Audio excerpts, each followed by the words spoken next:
And I'm bad like the Barbie. I'm a doll, but I still wanna party.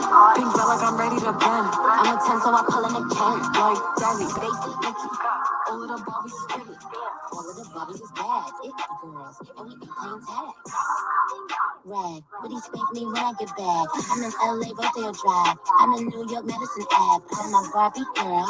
Pink Barbie dream house. The way it can be killing shit got me yelling out like the scream house. Yelling out, we ain't selling out. We got money, but we ain't lending out. We got cars, but we ain't billing out. In that pink Ferrari, we pillin' out. I told Tay, bring the Bob Dylan out. The pussy so cold, we just chillin' out. Baby, yelling, yelling, yelling out. It's Barbie, bitch, if you still in doubt. And I'm bad like the Barbie. I'm in doll, but I still wanna party. Pink felt like I'm ready to bend. I'm a 10, so I pull in a can. Like Daddy, Stacy, Nikki. All of the Barbies is pretty. All of the Barbies is bad. It girls, and we ain't playing tag. Daddy ain't nothing to play about. He wanna play in the playhouse. The fuck they gon' say now? I'm watching these bitches, I'm rubbing a stain out. Like I'm ready to bend. All the fake Barbies just wanna pretend. Like hold on, let me go find me a pen. Look where I led. Now I'ma put it to bed. She a Barbie bitch with her Barbie click. I keep dragging her so she bald a bit. And I see the bread, I want all of it. And I want the glue, so I all of it. And I throw it back so he losing it. And I give the box with no shoes in it. Yeah, I know the trick, so I got him break. You ain't know who it, me and Barbie, bitch. And I'm bad like the Barbie. I'm in doll, but I still wanna party. Pink felt like I'm ready to bend. I'm a 10, so I pull in a can. Like Daddy, Stacy, Nikki. All of the Barbies is pretty. All of the Barbies is bad. It girls, and we ain't playing tag.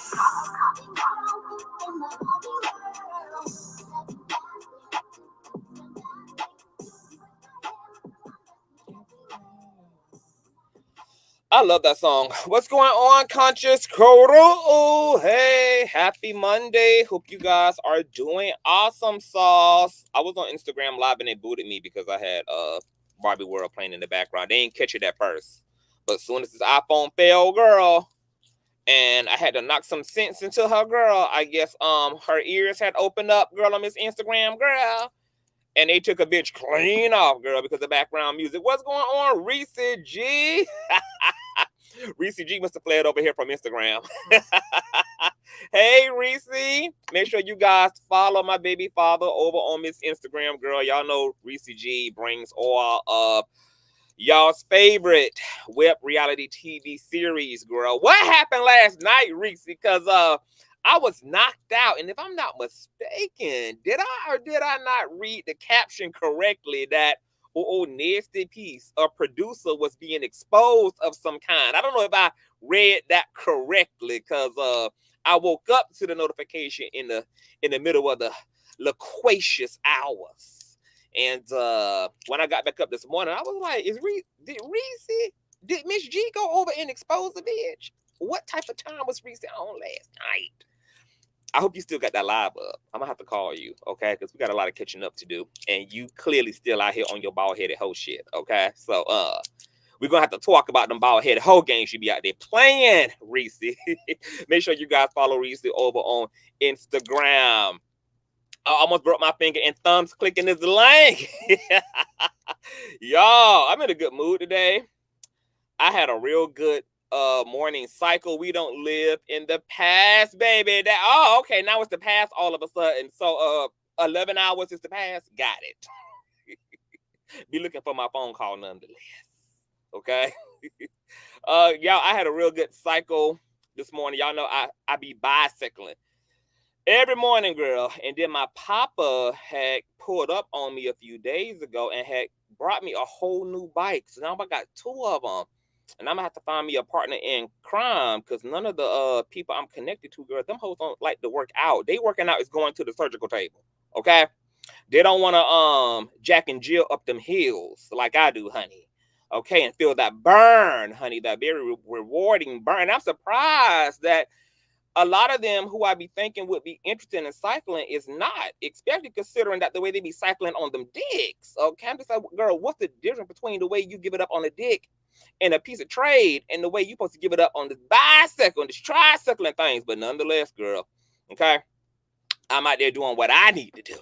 All right. So before we get into it, girl, you already know what I need y'all to do. Thumbs up this video until it is absolutely stuck. You gus know that thumbing up helps with YouTube's algorithm. But more importantly, Thumbing up the video triggers up the notification bell, okay? So this is literally your way of digitally knocking on the door of other unsuspecting conscious crew members who have no idea the real Out Live and in color popping this puss on God's good given Monday, despite the fact that they are subscribed and have the notification bell set to all. So thumbs up, up, up the video until it is absolutely stuck. Welcome to all of the new subbies. Also, why is everybody showing their feet on Instagram? Okay, why is NLE Chopper feet on Instagram? Now he actually got some nice ass feet.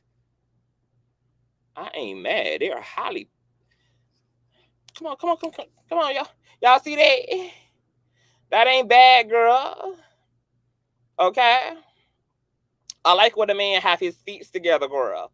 Okay, it's a sign of privilege and laziness, honey. Y'all know them hardworking niggas be having them bunny and some Kuta Kintes, honey.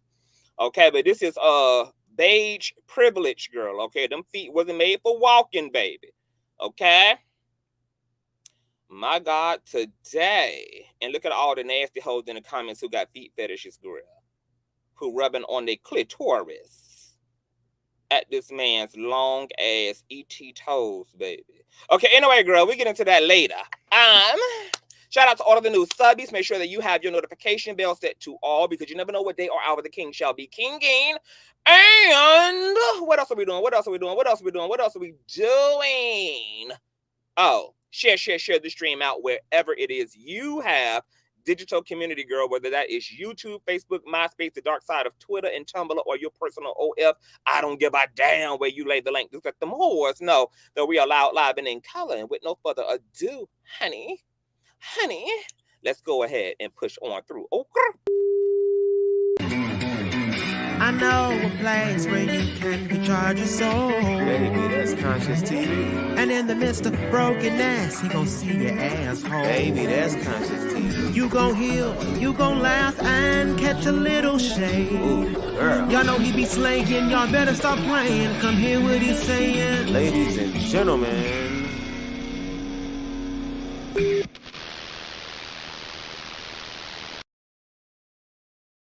Cause she a Bobby bitch and I see the bread. I want all of it. Hold on, you guys. I need to pull up something real quick, girl. Oh, shout out to the old nasty piece of cash app. Thank you to my baby mother, Cheryl. Thank you, baby mother. Hold on. Oh, wait a minute. No. Do not play yet, girl. I don't need you playing yet. Thank you, baby mother, Cheryl, for your old nasty piece of cash app, darling. Hold on.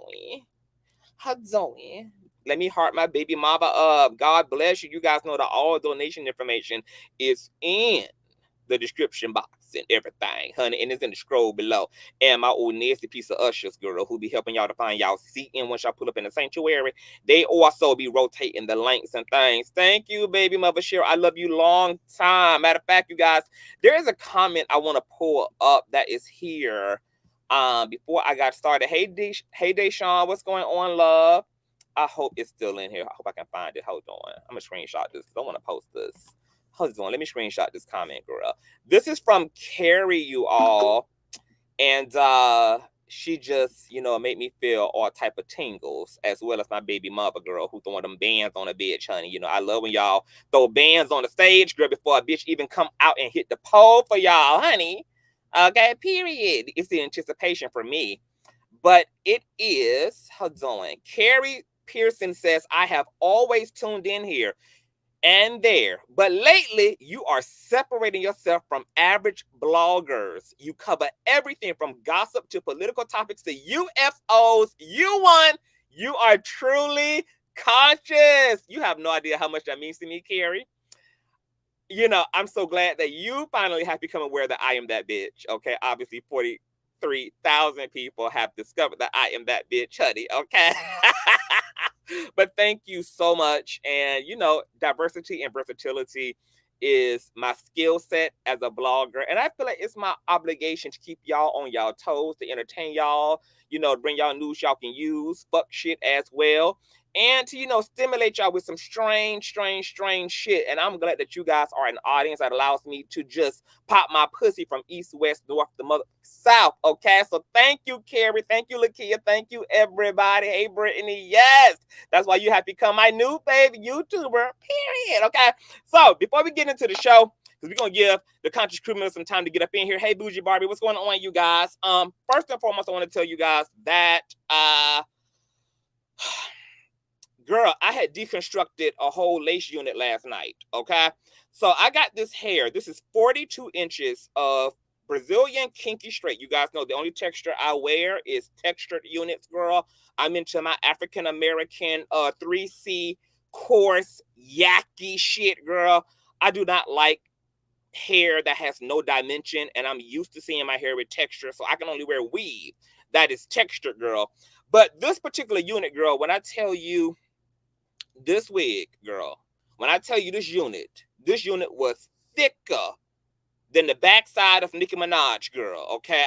I couldn't even thin it out enough. I couldn't chop it down enough. So I just end up deconstructing the entire unit so that I can recreate the damn unit in my likeness, girl, because they packed on the density.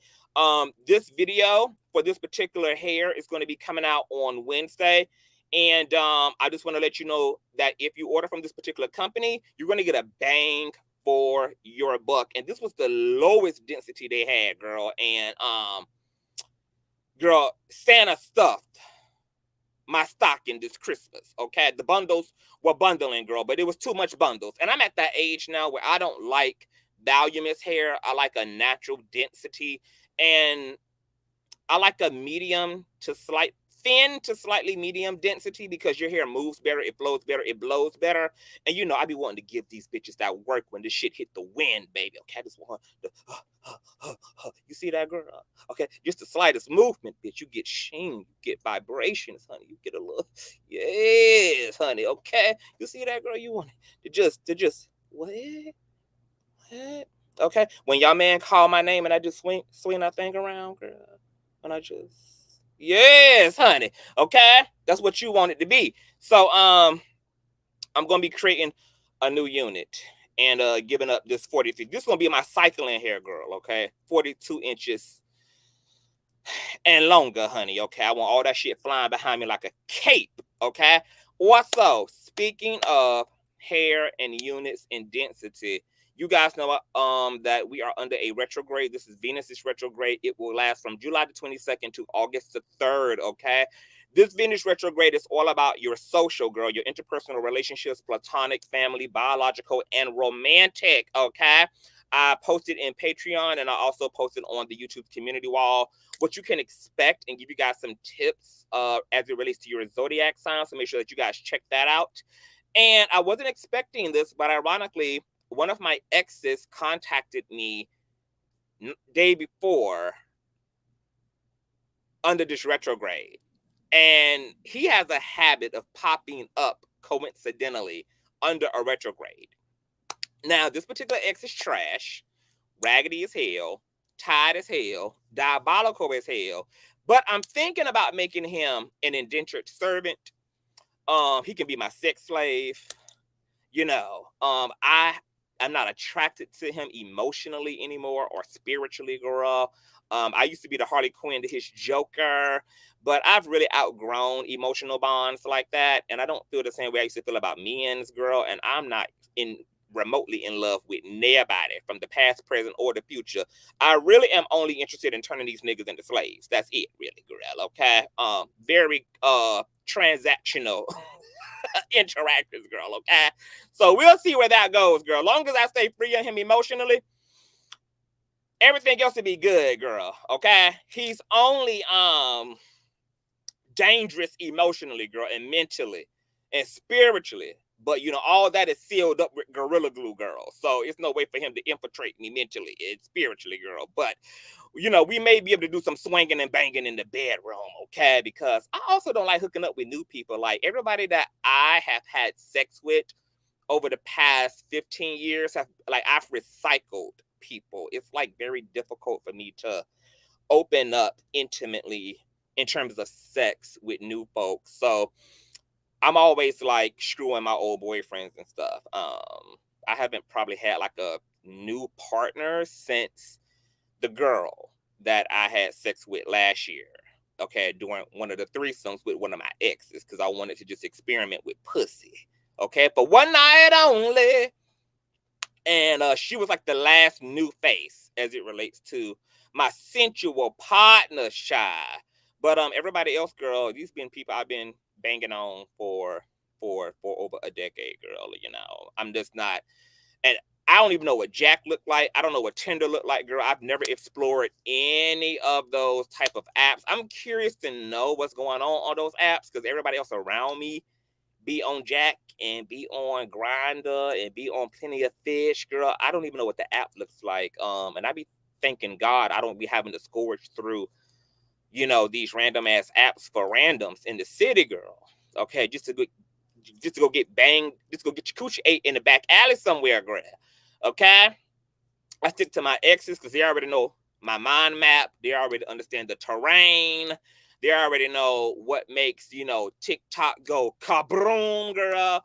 Okay, it's all that familiarity there, and it's just easier to get in and to get out and to separate fiction from nonfiction, girl. So, you know, I'm one of those girls who believe in repurposing your exes. Okay, they may not have worked out emotionally, they might be better sexually, etc. Girl, you know, repurpose them motherfuckers like they plastic. All right, but moving along. Also, haven't had sex at all this year, so yeah, no real purpose.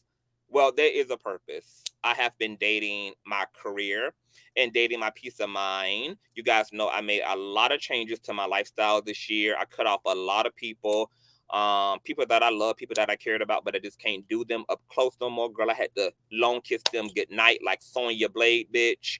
Okay, I had to love them from over here. You know, love you from over there, girl. Okay, because I just can't do the up close no more, girl. Okay, I don't want no weird energy in my life. I don't want no raggedy hoes in my life. I don't want no 3D matrix living ass motherfuckers in my life. I need all high vibrational people. I need folk who, you know, high flying, disking it, co-creating like a motherfucker, who are prospering, going somewhere, sane, rational, intellectual, intelligent, who know that they are God becoming. Okay, I need all of that in my life. Okay, I spent 37 years holding on to raggedy motherfuckers. I finally want to sit at my proper table, okay, for the next half of my life, okay, and stop settling for the bullshit, okay? So it's been a really, really awesome year. Like, I really feel like this is probably one of the best years in a very, very, very, very long time. Very long time. Whole new world.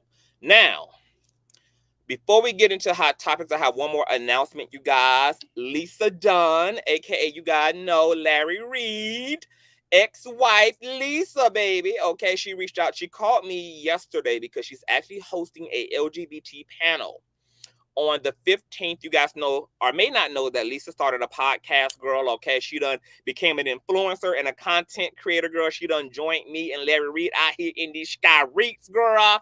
Okay, she might as well, child. Okay, the way that Lisa done been dragged from here to there all over the YouTube, girl. She might as well come on and get her coin, honey, and get a bang, okay, for her name being out here in the world, girl, and reclaim her shit. So she is.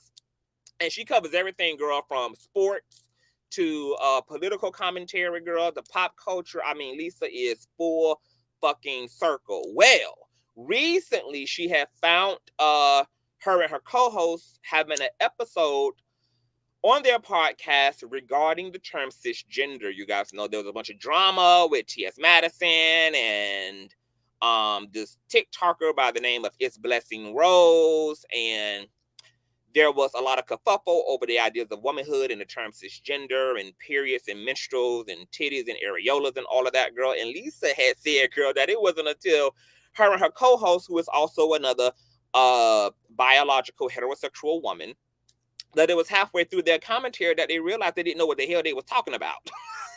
So they needed to reach out to the king of the gays, girl. Okay? So they invited me to an all-star LGBT panel. There's going to be other queer people in the building, and this is going to happen on the 17th. No, on the 15th. Let me go ahead and pull it up for you guys, because I shared this in my Instagram story for those of you who follow me. Okay, I want you guys to follow Lisa on Facebook and follow her on Instagram so you can set your reminder. And of course, I will be keeping you guys all updated as well. Okay, so this is Elisa, girl. Search her out on Instagram at Elisa Michelle Dunn on Instagram and Facebook. Okay, the show is going to be good. It's going to be lit. Okay, this is going to be episode 13, titled He, She, They, and Us. Okay, and it's going to be at 7 p.m. on Facebook and YouTube. Okay, come in. The point of this panel is for there to just be an open conversation where all parties, both from the Black LGBT experience and from the Black biological heterosexual experience, can come and just talk about a changing world, speak about our concerns, get educated, hear each other, and work toward a middle ground in this world that we're all cohabiting and sharing together.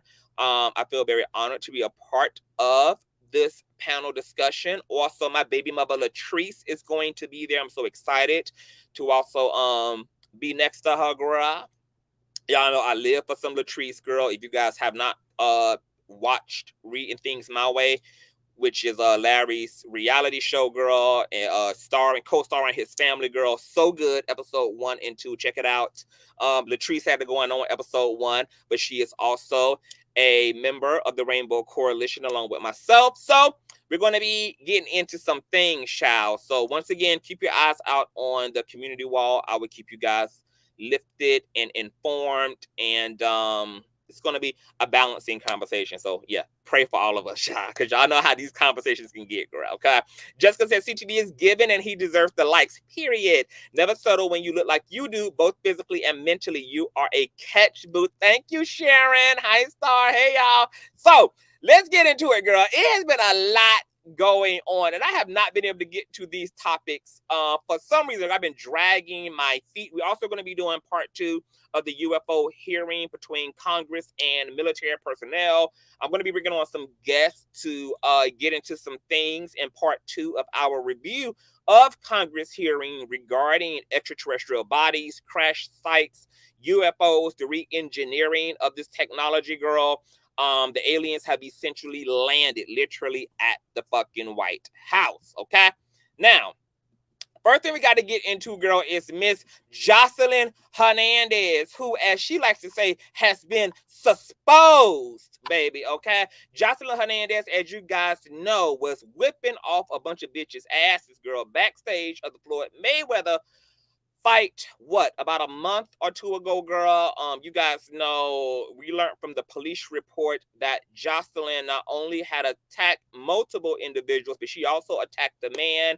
She threw objects at his face. She injured him. More footage came out of her giving police officers that WWE work, girl, body slamming, girl. They carried Joseline out by her ankles, bitch, okay? And threw her ass into the back of the paddy wagon, girl. She was issuing out all type of racial slurs. Part of that footage is playing right here. Let me go ahead and minimize my screen real quick, girl, and let's get into this article, because Joseline has been booked and busy down there to Florida on 2 felony charges regarding all of her cocaine rage, allegedly, girl, okay? This article is courtesy of local10.com, and it says reality TV star Joseline Hernandez facing felony charges after arrest at FLA Live Arena. Body cam footage appears to show Hernandez resisting arrest and yelling obscenities at officers. Fort Lauderdale, Florida reports that reality star Joseline Hernandez is facing more charges after her arrest this summer at the FLA Live Arena in Sunrise. Hernandez, 36 years of age, is charged with 2 felony counts of battery on a law enforcement officer. She appeared in court Thursday for her arraignment. Hernandez's initial arrest on June 12th came after she got into a brawl with fellow reality TV personality Big Lex following the shortened fight between Floyd Mayweather and John Gotti III. Cell phone video shows Hernandez put in Lex, 26 years of age, whose top became undone during the melee in a headlock and beating on her before two men separated them. Quote, "Hey man, somebody stop this shit." A man filming yells, quote, "Hey, stop that girl, man. She's unaliving that girl." Hernandez previously starred on Love and Hip Hop Atlanta and Joseline's Cabaret, which also featured Lex. According to TMZ, Hernandez didn't stop her attack at Lex, but appeared to throw punches at random people, including at men. At one point, an unknown woman threw a drink in Hernandez's direction, but then got chased out of the building.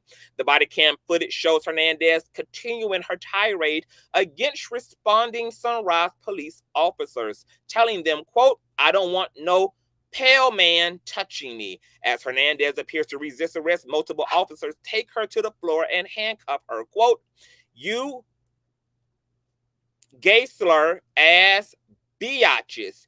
You GAY ninjas. You GAY biatches." Hernandez is heard telling the officers, quote, "If you unalive me, you're all going to be unalived." The video shows officers escorting Hernandez out of the arena, but she appears to tense up, leading them to pick her up and carry her to the parking garage.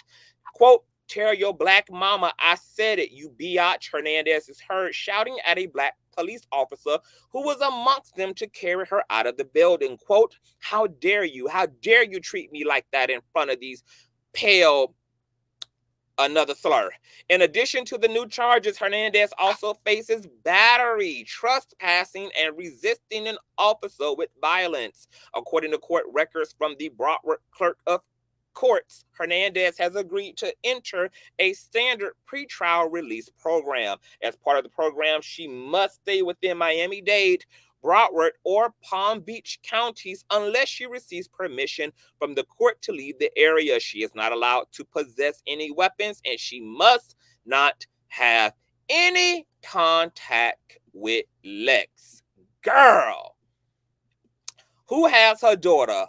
More than likely she does, girl, because you know Stevie ain't no better, girl. Stevie over there running off with Faith Evans' car in the middle of the night, girl. She having to call the SWAT team and write Biden, girl, about Stevie taking her goddamn Cadillac SUV off to go see Beyonce at the Coachella down there, girl. Okay, he ain't no more stable than her, girl. Okay, he down there trying to get alimony, girl. He trying to be on his Mary J. Blige ex-husband's type shit. So I don't know who would be a more stable partner between both these goddamn alleged powder heads, girl. Okay, Ballistic seems to be able to be abusive but stay from out of them handcuffs. So that's more than likely where Bella Noche's is, girl. That's what I call her daughter, her. What's her daughter name, girl? Belly Blue Jean, girl. Miss Belly Blue Jean, girl. It's more than likely with her stepdaddy, Ballistic. Okay? Joseline's wife. All right. Now, y'all heard from the article, girl, that they done got her ass on trespassing, beating the hell out of folk, racism, girl, breaking into folk AOL accounts, girl. But she is qualified for a damn early release program, girl. What is that? A pretrial release program, girl? I had to do that when I had pistol whipped this nigga when I was 16, girl. Okay. Hey, T Lounge. I think that Joseline need to be given that same work that Nene Leak's son Bryson is getting, girl. Okay, clearly this woman was on her superpowers. Okay, she thought one day sober equated to a lifetime of sobriety, but then she got there to the Floyd Mayweather arena, girl, and gave them folk the Whitney Houston package backstage, girl. Okay, I don't know why Joseline, considering what she did in real life and considering what the hell her ass do on reality TV, ain't somewhere barred up and gorilla glued down there to the Dade County Jail. Okay, I don't know what the difference is between why Bryson, who was caught with fentanyl, okay, gotta wait until 2024 before he can go back home to his trailer park home, to his mobile home, girl, and Miss Joseline out here carrying on like a mad woman, unless money talks and bullshit walks, because there is one big difference between Bryson and Joseline. One, Bryson is on his own, baby, because Nene Leakes told us in her Carlos King interview recently that she pretty much done thrown her towel in with her son, that Bryson has been hitting the pipe, girl, for a very long time. He done been in and out of AAA, AA meetings, girl, okay? And she's pretty much numb to the bullshit, and whatever needs to happen for him to get his life together and to find his soul salvation is what needs to happen. So I don't think Nene is pressed that her son is going to be in the county jail until 2024, because she know at the least he will more than likely be sober for that long, which might do his mental health and his life some good. But we know that Joseline, on the other hand, has a whole machine behind her, okay? That machine that Unhinged with Budweiser case spoke about, girl, that pitted her ass with a $4 million debt to Carter, girl, and that machine is called Zeus Network. Now, y'all know Zeus, girl, they rescue they slaves, girl. Okay, y'all know Natalie recently went and allegedly bailed out one of the Zeus castmates, girl. People thought initially it was Prince. Okay, you guys remember Prince from Love and Hip Hop Miami and Bad Boys Season 2 Texas, girl. Okay, he was locked up a few days ago for burglary and arrest. Burglary and arrest, girl. Burglary and assault. And apparently he's still there in the county jail. But he was locked up in a whole nother state when Miss Natalie had went live on her Instagram saying that she had just got finished bailing another motherfucker out, girl, because she is the mother to the girls on Zeus Network. Now, y'all know on this season of Bad Boys, Natalie also went and retrieved Orlando Brown out of a buck-breaking facility, girl, where he was getting his clappers towed down, baby. Okay, so she is good. Okay, her and Lemonhead over there at Zeus, girl, at the plantation are good, girl, for going and retrieving their slaves from rehabilitations, girl, and from the consequences of their actions, so that they can continue to exploit these low vibrational 3D matrix-induced motherfuckers, okay, for their own self-gain. So that's more than likely why Joseline is pretty much giving a damn slap on the wrist right now, girl. I don't even know any one of us who would have even lived through carrying on the way that Joseline carried on, girl. Okay, because we know that Breonna Taylor didn't survive police custody. We know Sandra Bland didn't survive police custody. We know that George Floyd didn't survive police custody, girl. And they all did a whole lot less, baby, than the Puerto Rican princess, girl, with her big Puerto Rican pussy. Okay? But she's going to be given a slap on her wrist. And more than likely, it's because, baby, somebody done been cut a motherfucking check. Okay? But to be honest, I would like to see some rehabilitation as it relates to Miss Joseline, girl. Okay? The toxicity and the trauma is a bit too much to endure, honey. Okay? And fame and fortune are not clearly helping these girls or these guys to get their mentals in order, honey. Okay? And while I'm not really a big component of folks spending time behind bars, at this juncture, some folk need an awakening of a very dramatic kind. But then again, girl, I feel like Joseline will have a good time in the county jail because she's also a hardcore, broad-shouldered lesbian girl. Okay? And she probably don't mind penitentiary coochie. So, she'll probably be down there running the damn county jail like she does the goddamn cabaret. Okay? So it probably wouldn't even be to no avail to have her ass locked up. So we're going to send Joseline some light and love. Hope that this is her last cocaine, fentanyl binge, girl. Maybe her and Bryson can have a sit down, girl, and talk to us about the importance of just saying no to everything that's white and powdery, bitch. Okay? And do some good for the community. In the meantime, we just gonna move it along. And get to our favorite bald-headed ass, big wig wearing trans sister in Christ, Sidney Star and Miss Chingy girl. Okay? Now, y'all know that Chingy and Sidney Star had it going on. If you let Chingy tell it, Sidney Star is single-handedly responsible for why he wasn't able to premiere another piece of music video right there, girl. Why he wasn't able to sell another CD record right there, baby. Okay? Recently, Chingy had an interview with Vlad, and Vlad asked Chingy about Sidney Starr's recent apology to him, where she took accountability for lying on this man and essentially clout chasing off of him due to this picture right here. And as a result, his entire career, girl, had moved over to the left, and he was down there to the WIC office, baby. Okay, getting the government to supply him with pacifiers, bibs, and bottles, bitch.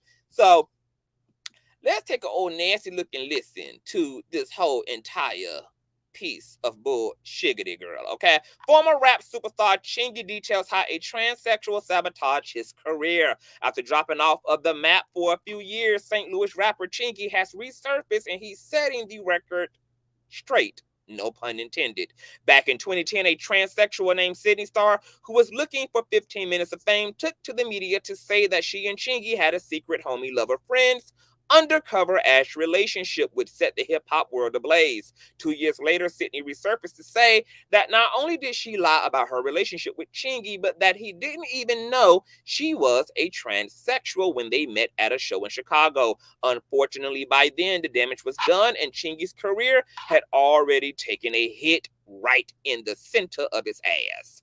On meeting Sidney Star, quote, "I remember that day we had that show when me and Ludacris had that show in Chicago. The promoter had some girls dancing on stage that were dressed in body paint just for promotion, promoting whatever he wanted them to promote.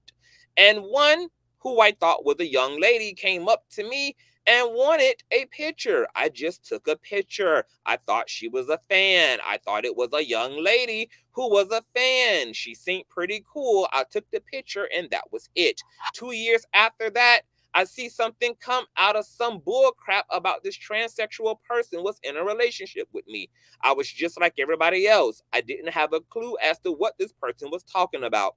But what happened was it made me not want to take pictures with people that with a man that's in touch with his feminine side a little too much, or a woman that's in touch with her masculine side a little too much. So Chingy is essentially saying that Sidney Star made him a bit more homophobic than what he already was, girl. It made me not want to take pictures with those type of individuals. It goes to show you how many people wanted it to be true. That's what it goes to show you. It goes to show you that that person who nobody knew had that much power to come out and say one negative thing about me, and a whole mass of people just instantly took to it. And they didn't have not one piece of evidence, a clue, nothing. Before I got in this business, I didn't know anything about somebody trying to sabotage my career and my name. That was foreign to me. I thought I ain't did nothing to nobody. Why would they want to try something like that with me? So that was foreign to me. So when them people did that, it was a shock, but it was still cool. I was good, but everybody else was taken to it. It injured my career a little bit. I watched it happen. I lost a deal because of that. A record deal. I lost a deal over that. How did you know it was over that? Because it was said to me, because it was so much bad publicity around it. It's crazy. So crazy. It's so crazy, man. I've never been through a sabotaging situation like that, and it was so fabricated and false, and I watched people take to it, and it was just crazy. I can't even. It was beyond me on how he would react if he saw Sidney Star today. First of all, I'm a humble dude. I'm a forgiving dude. And that's another thing. If people know anything about what Jesus spoke of in the Bible, you know it was about love and forgiveness. So I'm a forgiving dude. I would tell that person, which I've already told that person how I felt about it, because that person contacted my people. I forgave them. I forgave the person because it ain't no need for me to hold no grudge. It don't mean that just because that person chose to be evil, don't mean that I got to be evil right along with them. I'm going to stay good-natured, stay good-hearted. I would tell that person that was pretty messed up. That was foul. I ended up losing a lot for that while they was trying to gain something that they still didn't gain and trying to walk over people to get where you want to get. That's not the way to go. That ain't it, because a circle is 360 degrees. So what that tells me is what comes around goes around. Sidney reached out to Nico Bitchy and responded to the story. Hey girl, I'm a good person who was young that made a mistake, and this situation is making me look like a monster, and I'm not. Okay? So, girl, all of that was going on, girl, okay? Now, you guys know Sidney Star actually had apologized to Chingy years prior when she had did the Queen Supreme's Court over there with baby mother TS Madison, and she spoke about the situation. Now, I had listened to the Vlad excerpt with Chingy recently, and he spoke about how, similar to what he said here in the article, that he was essentially blacklisted out of the industry. He lost record deals. The energy towards him got really weird from people that he thought he was cool with, people that was once upon a time a believer in his vision, and who all of a sudden wanted to back away from him, who didn't want to be associated with him. He says he's good now because he's independent, and all his independent shit is working out well, but that in terms of the mainstream industry, it really tainted his career. Now, there are two interesting elements here in this situation. It's the queerphobia and the transphobia, and then it's Sidney Star's clout chasing, super soaker throwing, bald-headed hoe ass games, okay? Sidney Starr was dead ass out of order and wrong. I know that nobody can rewind the hands of time, so I think it's very womanly of her to apologize. But baby, considering the gravity of all that this man lost, and he wasn't even able to get out a damn third single off his album, girl, as a result of her thirstiness and her depravity, I just feel like this should warrant a lifelong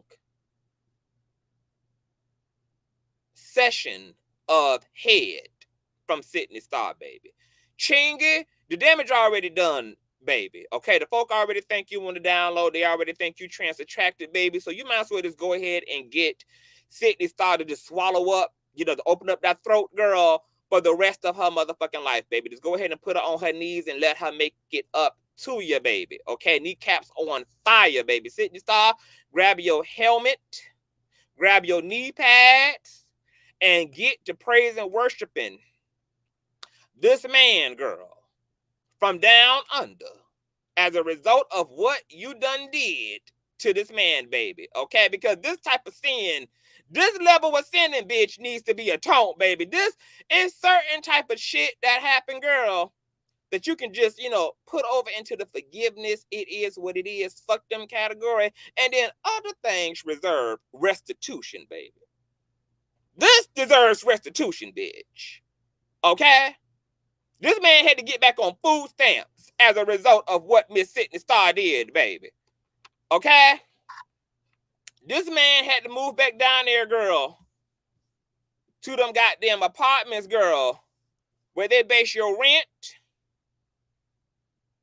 on your motherfucking wages.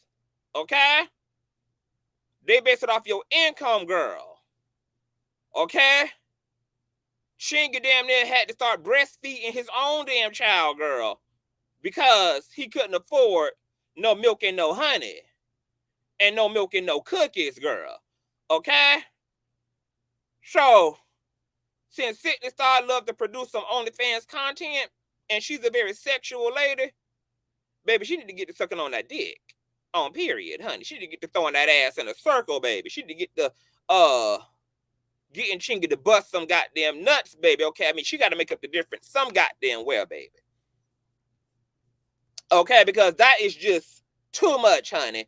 Okay, and then they was trying to drag Chingy just a little bit over to the left because he was misgendering Sidney Star in his, hold on, let me pull this link back up, in his interview, girl. And you know what?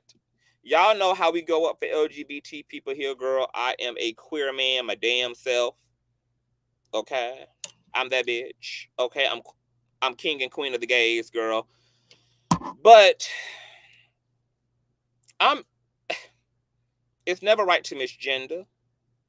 Sidney Star does not represent the entirety of the trans community.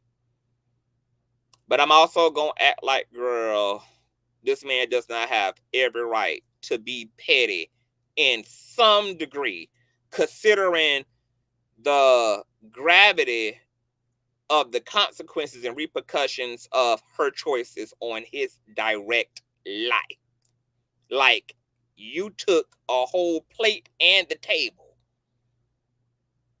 from up under this man as a result of lying and being scandalous and pathological and low vibrational and thirsty at the expense of this man who was probably looking forward to coming up out of the hood and having a long-standing career and using his money and his visibility to create generational wealth and to bring his niggas up with him and his family up with him, girl, and it was all snatched away in the blink of an eye, all due to the actions of Sidney Star. And once again, she can do nothing more, right, than apologize. So that's all. But some head, until them kneecaps become sharpened down to the bone, baby, okay, would probably assist in one feeling better too. But I also want to highlight the transphobia in this situation, because on the other hand, there is no reason why Chingy should have lost anything as a result of the hypothetical of his attraction to a man, his attraction to a trans woman, his attraction to whomever he was attracted to. And the fact that homophobia and queerphobia and transphobia is that thick in the community, in the music community, in the hip-hop community, in the Black community, that an entire man's career can become unhinged and undone because he is potentially attracted to a trans woman, that also says a whole lot about us as a people. And it's mighty interesting that when conversations in the community come up around homophobia, the Black community want to act deaf, dumb, and stupid, and want to act like queer people are making up this fantastical narrative of homophobia.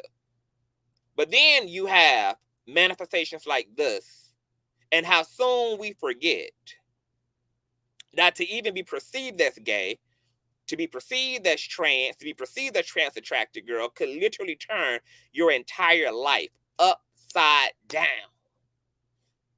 And the Black community, our Black community, didn't even wait until there was any substantiating of these claims before they went and canceled the hell out of this man, before there was even a such thing as cancel culture.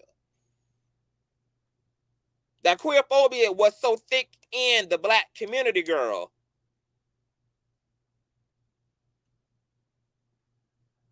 that being queer could get you canceled before there was a cancel culture. Simply how you identified who you loved, who you wanted to walk down the street with, who you wanted to procreate with, who you wanted to huff and puff and tear the house down with, who you wanted to walk down the aisle with, could literally transform your motherfucking life. I mean, Chingy might as well be a goddamn Autobot at this damn point, girl.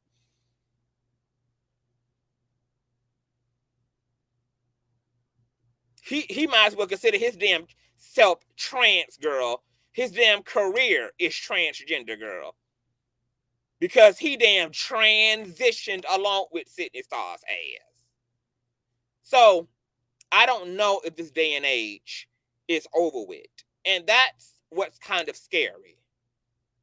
So my question to all of the Conscious crew members in the chat. You guys know Young Buck, Bobby Valentino. What's my other boy name?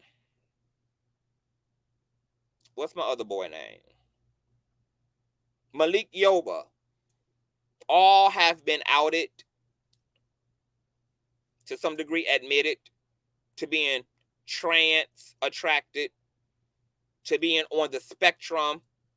Could these men have thriving careers as openly trans attracted men? Or are we still living in the same era that canceled Chingy under the impression that he was trans attracted? Could Young Buck be a gangster rapper? Thank you, Keisha. Could Young Buck be a gangster rapper in this age, girl? Be a part of G no goddamn unit and be respected, have a viable audience, while also being openly trans attracted? Could Bobby Valentino enter into the top 10 of the billboards, sell records, sell out shows, be thriving, if he was also openly trans attracted? Has Lil Nas X, Wanda Sykes, Billy Porter, have they all done enough work? Has homophobia and transphobia calmed down enough for these black men who present masculinely to be able to get away with having, hold on, y'all. Hold on for a minute.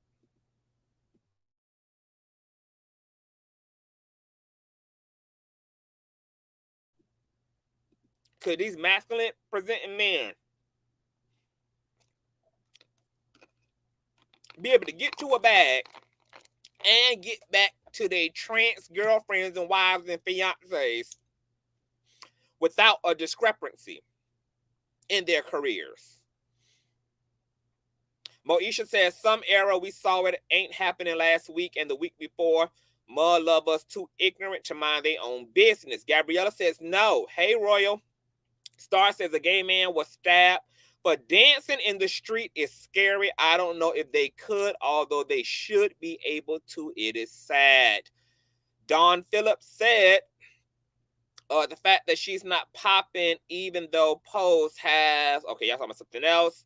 The breakdown says, I mean, in the era of Santana's, Lil Nas X, Tigger, or Tyga in them, I mean, he may be able to thrive now.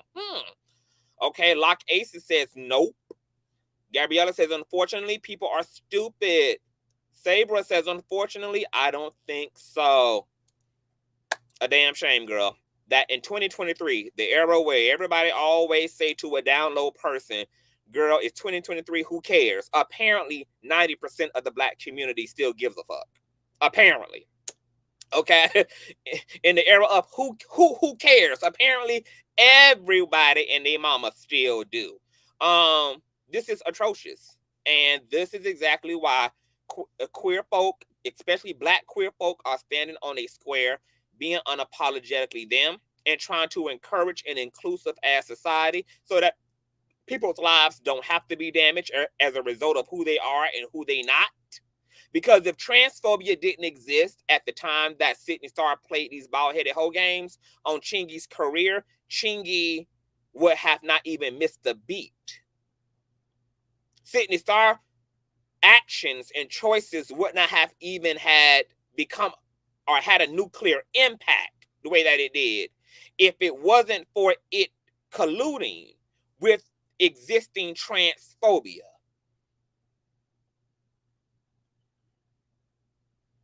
And like I said over on Storm's platform, girl, the black community are going to have to decide if it want actors or if it want real ass niggas. Because if we continue on with the queerphobia and the homophobia and the transphobia, girl, we are asking these black men to continue to marry beards, to continue to be with women. Gay women continue to be with men they're not really with, building whole families, only for it to come out that they is munching on carpet, girl. That they getting rim job and getting their clappers tossed around, girl. By Marquise Rivers, the download detective, who y'all be sicking on these niggas when you think your man got a little bit of sugar in his damn tank, girl. Or we're going to have to not only ask folk to be honest, but we're going to have to show people respect as a result of their truth in order to clear the room of all these Decepticons, all these folk who feel they have to lie and who are pretending to be what they're not, just so that we all can love and embrace and accept them. You cannot ask people to be who the fuck they is and at the same time put them in front of a firing squad. You can't have one over the other. Okay, the download community of men and women ain't nothing more than a bunch of people who are prioritizing self-preservation. They know the stakes are high as a result of the truth the community claims it wants, but never respects nor honors when that truth is confessed unto the marvelous light, Caroline. It's sad. I'm glad that Chingy can recover. I ain't even mad about any residual feelings he got toward Sidney Star because she tried it. And whatever little pettiness he has for her, hey, charge it to the motherfucking game. You tore this man's life inside out. But you didn't do it alone, Sidney. You did it with the help of the entire community. I'm glad Sidney can be a woman about it and apologize and admit that she was dumb and shit. But even her response here is kind of gaslighting because there is no but. You know, you might have been young, but bitch, you wasn't 17. You might have been young, girl, but you wasn't 13. You was a grown-ass woman with grown-ass titties, grown-ass thighs. Had your grown ass in them damn streets.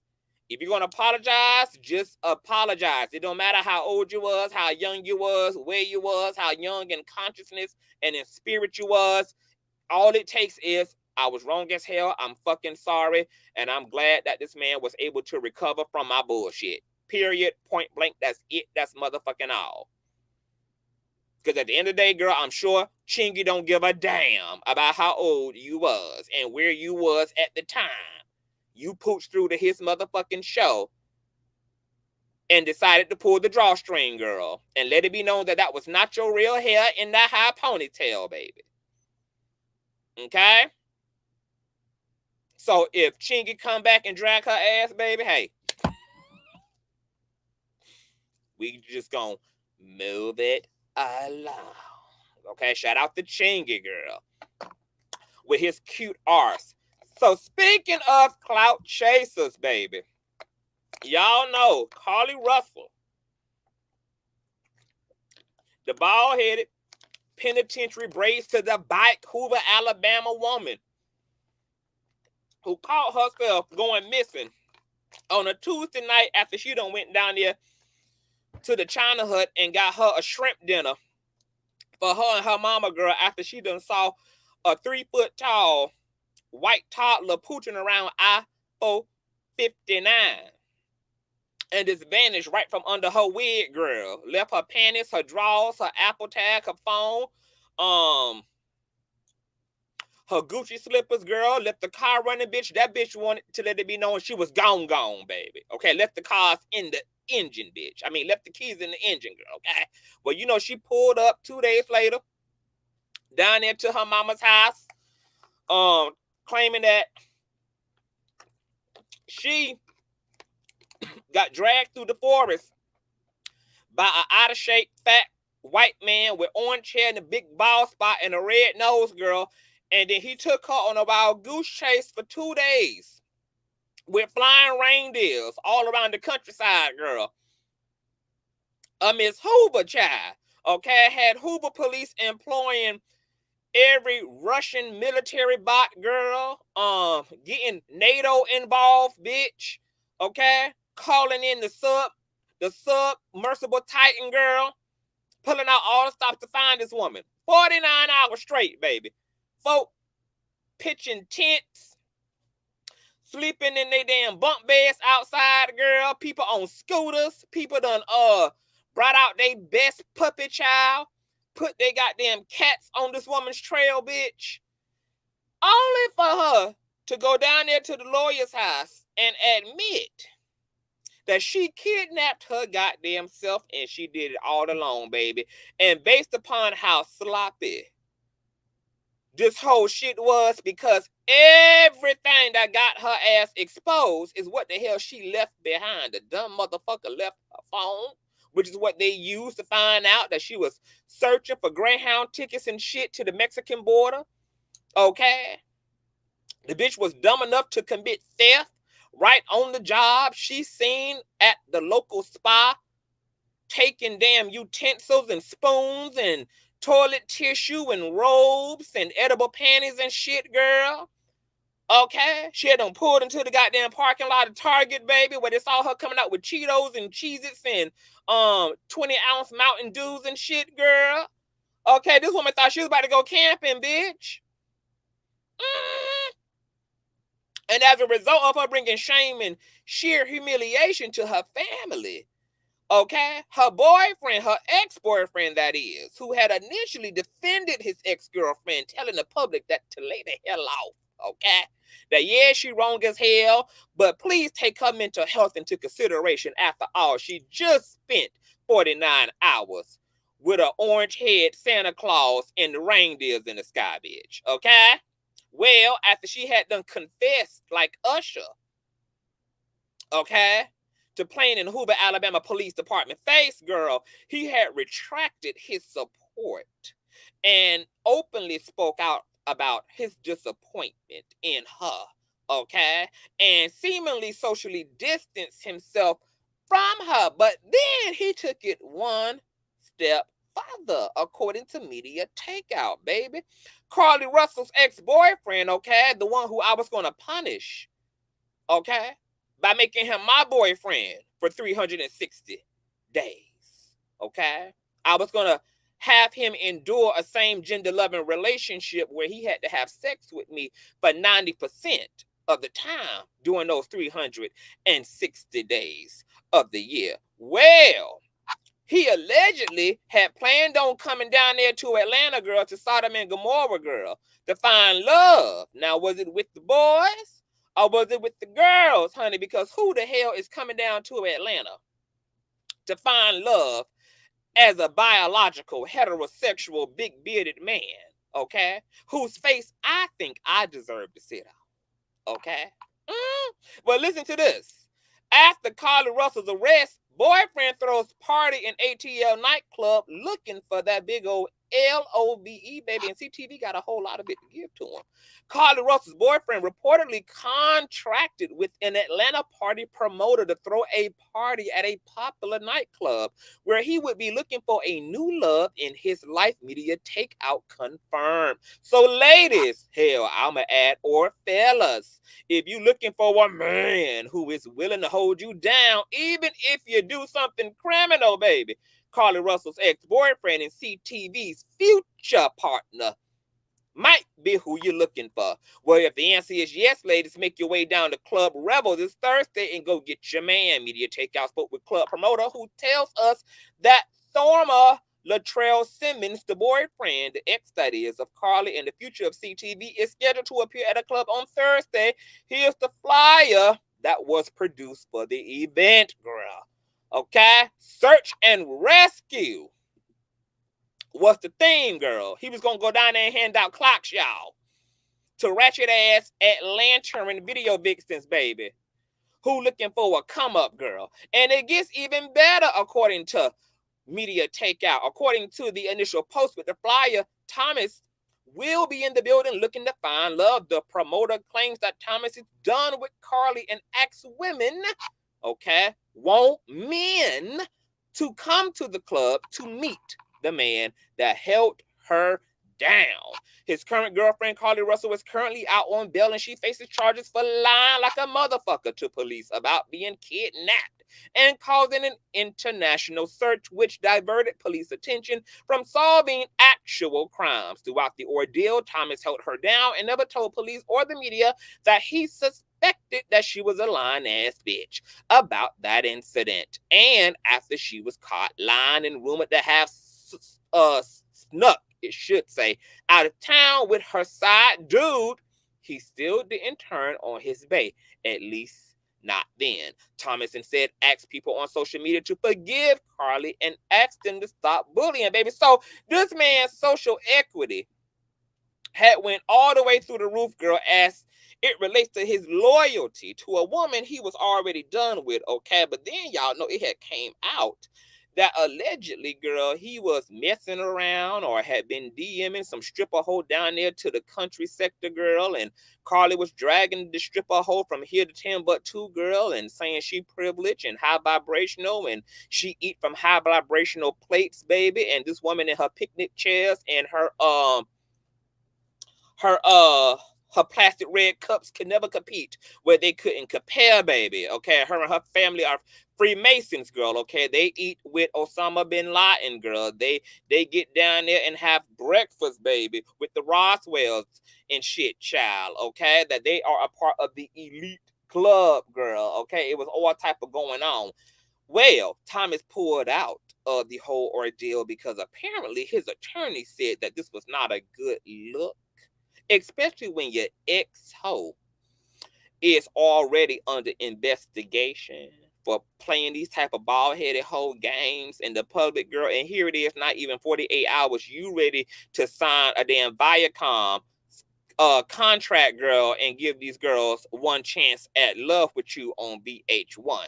Make it make motherfucking sense, girl. Could you not read the room, girl? Okay, girl. Now I wanted to sit on his face before this, but then when I read this and I saw that his IQ was a 0.1, you know, it drew the pussy up and I had to pull the drawers all the way. Baby, I pulled the drawers up high-waisted, girl. The drawers came right below my titty meat, girl. That's how far up my goddamn drawers flew up, girl, okay? Because if there's one thing that turns me completely off about a man, baby, okay? Woo! Girl, okay, it's when he opens his mouth, girl. That be the thing, girl. That's the shit that be keeping me celibate, bitch, okay? Is when these niggas get to talking, okay? When they get to opening up about their feelings and their thoughts and they let you know that it ain't nothing going on in that head but lint and butterflies, baby, okay? I just want to know, how was it gonna make sense? How, girl? The whole damn family is under investigation by the FBI. And here it is, he ready to use the 15 minutes, girl, to become a reality TV star. He ready to sign a contract with Lemonhead down near the Zeus, girl, and get his search and rescue on for the LOVE. Now, a lot of people feel like, girl, this is even more circumstantial evidence to support the fact that Carlee and her family, including her ex-piece of ninja, girl, had played in our face and that all of them had to be in on it. And while I do not believe that, I cannot argue against the fact that that's exactly the way that it fucking looks nonetheless. That's exactly how it looks, girl. And I just am shooketh that capitalism and attention has made folk this damn desperate, girl. Who would want an extension of fame birthed out of this situation, which is sheer humiliating? There is no redeeming quality, baby, to the clout behind Carlee Russell, girl. Everything in every direction as it relates to Carlee's situation is just cringy and humiliating, girl. And Mr. Thomas, a non-self-respecting, no dignity having ass, Rick Ross beard wearing ass nigga ain't got no more country damn sense than she do, girl. And now, as a result of him trying to pull off a Flavor of Love show, as a result of Carlee's behavior, girl, I'm forced to consider, girl, that if Carlee hadn't did it, girl, if Carlee had not pulled the wolves over our eyes, if Carlee had not pulled off this junkie stunt that Thomas was going to in due time, baby.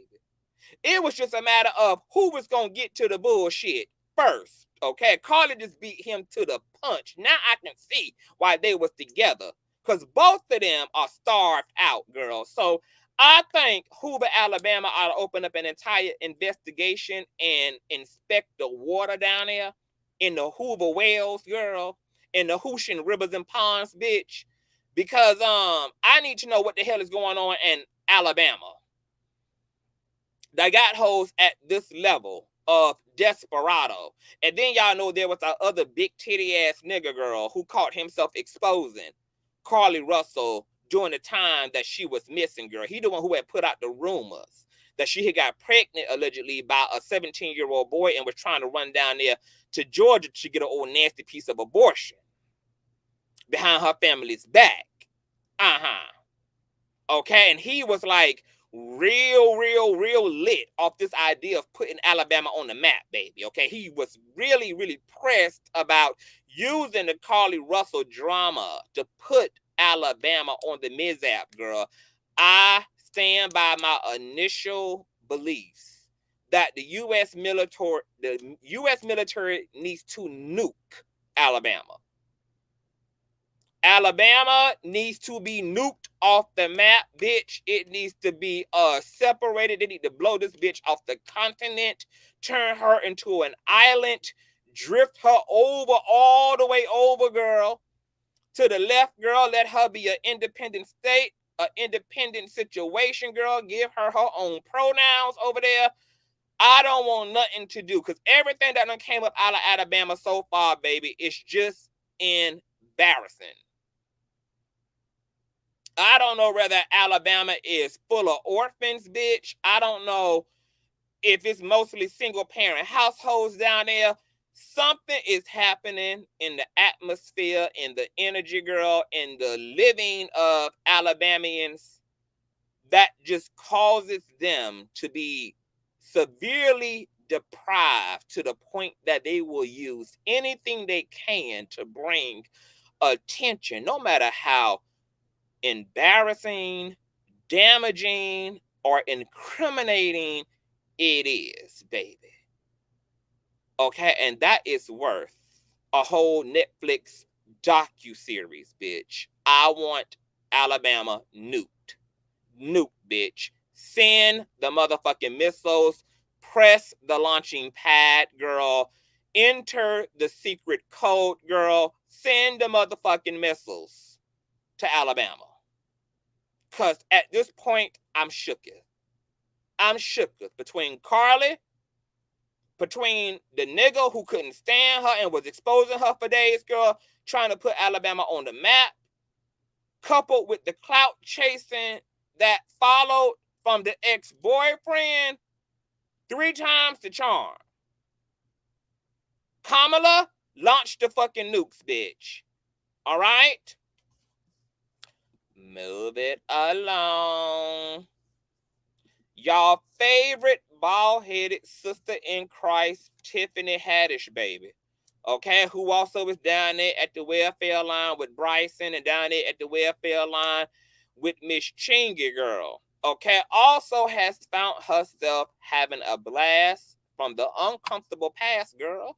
Tiffany is being sued by the mother of those 2 young people that was about to have her ass locked up and down there on death row last year as a result of an inappropriate video and skit they were a part of with her friend Aries Spears about molestation, where these 2 young people reported that they were abused, and they had the emphatic proof behind their abuse at the hands of Tiffany Haddish, who was a family friend that the kids considered to be a auntie, okay, and the best friend to their mother, etc., girl. And they end up being collateral damage and accessories to this damn sexual crime, girl. Check this out, according to the source.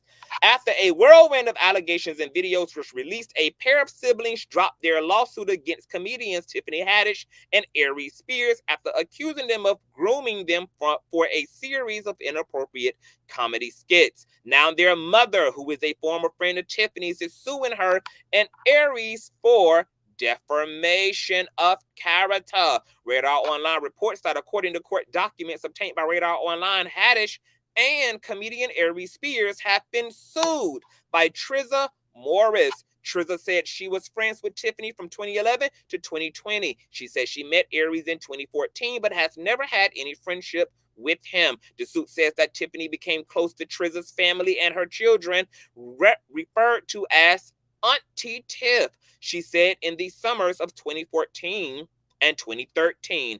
Tiffany groomed and solicited her minor children to perform in, film, record, publish, and distribute sensually inappropriate material. In her lawsuit, Trizza accused Tiffany and Aries of defaming her by making public claims following her children's lawsuit being filed that she was attempting to extort them. In 2022, after the initial case was filed, Tiffany's attorney said plaintiff's mother, Trizza Morris, has been trying to assert these bogus claims against Ms. Haddish for several years. He added every attorney who had initially taken on her case, and there were several, ultimately dropped the matter once it became clear that the claims were meritless and Ms. Haddish would not be shaken down. Now Ms. Morris has her adult daughter representing herself in this lawsuit. The two of them will together face the consequences of pursuing this frivolous action. In addition, Trizza said Aries called her a lying bitch. She said the comedians via their reps made slanderous statements about her character,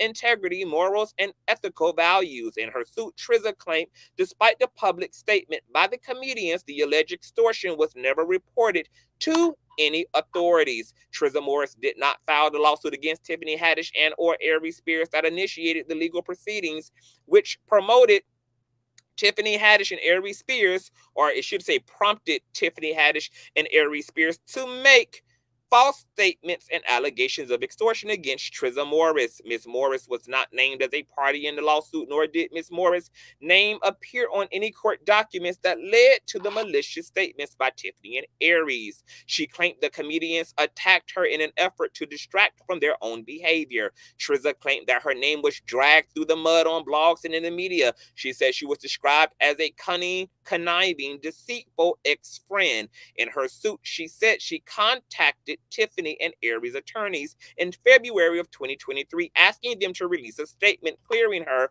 from the extortion claims. She claimed that Tiffany responded to her on March 7, 2023 via telephone. She claimed the comedian told her, quote, "The media isn't talking about it right now. I have 4 movies coming out this year, and I am going to be doing a lot of press. If it comes up, I'll be sure to mention it." However, Trizza said she was contacted on June 26 of 2023 by a reporter who had recently done an interview with Tiffany. She claimed the comedian made negative comments about her. Trizza said she has suffered personally, academically, professionally, and financially. Her lawsuit said she has to deal with anxiety and mental anguish, along with her reputation being damaged. Baby, Miss Morris is mad as all hell, girl, okay? And she is suing the non-funny comedian girl for defamation. So as you guys heard there, girl, Miss Morris says, girl, I don't know why I'm relevant. It was my children who filed this lawsuit and pursued these charges against your ass from the DA. I was not a part of that. I ain't had nothing to do with that. They wanted to take the torch and pursue justice on behalf of themselves. That's what they did. And instead of y'all either shutting the fuck up or following through to see them in court, or at least speaking directly to the claims themselves, y'all tried to make me crazy, a clout chaser, an extortionist. Y'all brought my name up in this shit. Y'all brought me trying to shake down Tiffany and all the ways I tried to confront her and Aries Spears for what my children alleged that they did to y'all, and y'all out of order. Okay? And then Miss Morris was kind enough, allegedly, to reach out to Tiffany personally because all she wanted was a personal apology. And then she would have went on about her business because after all, her children already got the coin and already got the bag they was looking for. They settled out of court. Okay? All she wanted was a public statement made that Ms. Morris is not an extortionist, etc. Tiffany gave her a bullshit response like, girl, it's probably going to come up. I got movies coming out. I'll make sure to clear you. Only for the press that Tiffany doing to end up going back to Miss Morris and letting her know, girl, Tiffany's dragging you, bitch. Okay? So Miss Morris called her attorneys accordingly. I can't say that I'm mad. It's already bad enough if there's any truth to the claims that were made by the young people. We still don't know yet what the situation was. Now, we all saw the skit, okay, because it was repurposed and republished, okay? We saw the skit in question. If all the claims about what took place outside of that skit, on the way to that skit, in between shooting scenes for that skit, and on the way back home after that skit are true, I can only imagine how triggered this woman is, who already got to deal with everything her children been through, her own personal betrayal by Tiffany, who she trusted, who was like a sister to her, because they both bonded over a divorce from their husbands at the time that their friendship was birthed. Okay, so this was a very trying, sensitive, vulnerable time for them both. Then they created a sisterhood and a womanhood and a periodhood under this, you know, the stress of and breakdown of marriage, girl. Okay, and then when your children, who you already felt you couldn't defend, probably already feel guilty of bringing this woman into their life, etc., lead the charge and want to go for their vengeance, they turn around, this woman turn around, your friend turn around, this woman who, as far as you're concerned, has already violated your family, violated you, disappointed you, broke your heart, turns around and throws you under the bus after what she did to your children, and then you ain't even the one pressing the gas on top of that. You ain't even entered the chat yet, bitch. You ain't even entered the algorithm yet. This is between your children and them. And this bald-headed, non-funny, bleach blonde hoe gonna sit there and drag you out and call you a thief, this, that, and the third, and now you down there to the welfare. Because your life done been turned upside down as it relates to this slander and this embarrassment. And you can't go nowhere with your head up straight without folks sneakering and hollering and laughing and questioning you and treating you like a sideshow freak. And you got to look at your children every day and still figure out how well they're doing under the distress of all of this and all of that. And then all you wanted at the end of the day wasn't even a payout. It wasn't even a money grab. You just wanted Tiffany to be decent and clear your name because she had her attorneys insert your shit, insert your name, and something that had nothing to do with you at this point in time. So rightfully so, Miss Morris should be suing.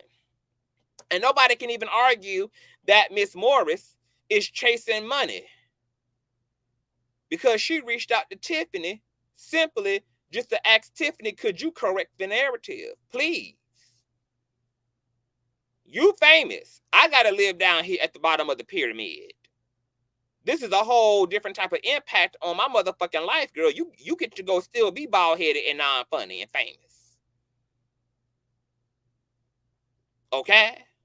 Now, you already know, when we reported on this last year, the kids had already said that their mama wasn't even doing too well. She had a mental breakdown. She was having a lot of health issues already. I'm sure that this mess probably doubled her health issues, her depression, her stress. I'm sure that has not done her body good. So she wants to see Miss Tiffany Haddish and her team in motherfucking court for the comments they made about her publicly regarding a suit that had nothing to do with her, but was between the children and Aries Spears and Miss Tiffany. Now, I'm gonna question this. Do you guys think that Miss Morris is also going to sue Jason Leas as well? Do y'all think that she gonna sue Crenshaw Unlocked, girl? Because Crenshaw Unlocked was doing Tiffany Haddish dirty work for her. And remember, he openly stated that he had talked to Tiff about the situation, got said information from her. Remember, he threatened to expose the identity of the children. Because, you know, the son is still underage. He's technically considered a minor. The daughter is a legal adult. I think she's like 21, 22, girl. Okay, he was using intimidation tactics, etc., honey. Okay, he had his marching orders. from Tiffany while she was over there in Dubai, girl, trying to escape extradition, girl. I mean, extradition, yes.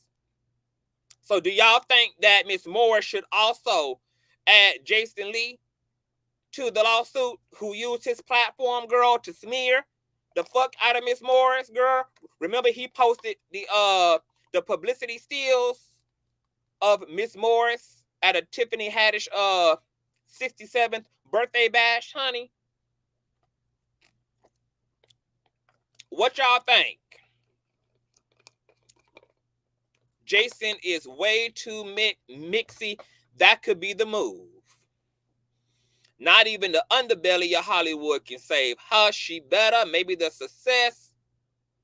Because, baby, Jason might need to get them lawyers up, girl. Okay? Because he was out there in them digital streets with all the shits. And once again, this wasn't her lawsuit. She never even made a public statement. This was her children taking up their plight with Tiffany and Aries Spears. Okay? If she can sue Jason Lee, she should. Oh my God, girl. Y'all better go tell Jason to get ready, girl. Stay on ready, honey. Miss Morris might be coming around the mountain when she come, girl. Maybe the success of Tiff lawsuit will determine Jason's lawsuit. It's gonna be a mess. And you know what? She got a plight, baby. She got a plight. Because those statements would be fair against her if it was her lawsuit, okay? The other party has the right to defend themselves against her, but this ain't had nothing to do with her. This was her children's doing. Her daughter decided that it was time to put this shit to rest, and the whole Aries Spears and Tiffany Haddish are motherfucking countable, honey. And they wanted they ass, okay? The mama was nowhere in sight.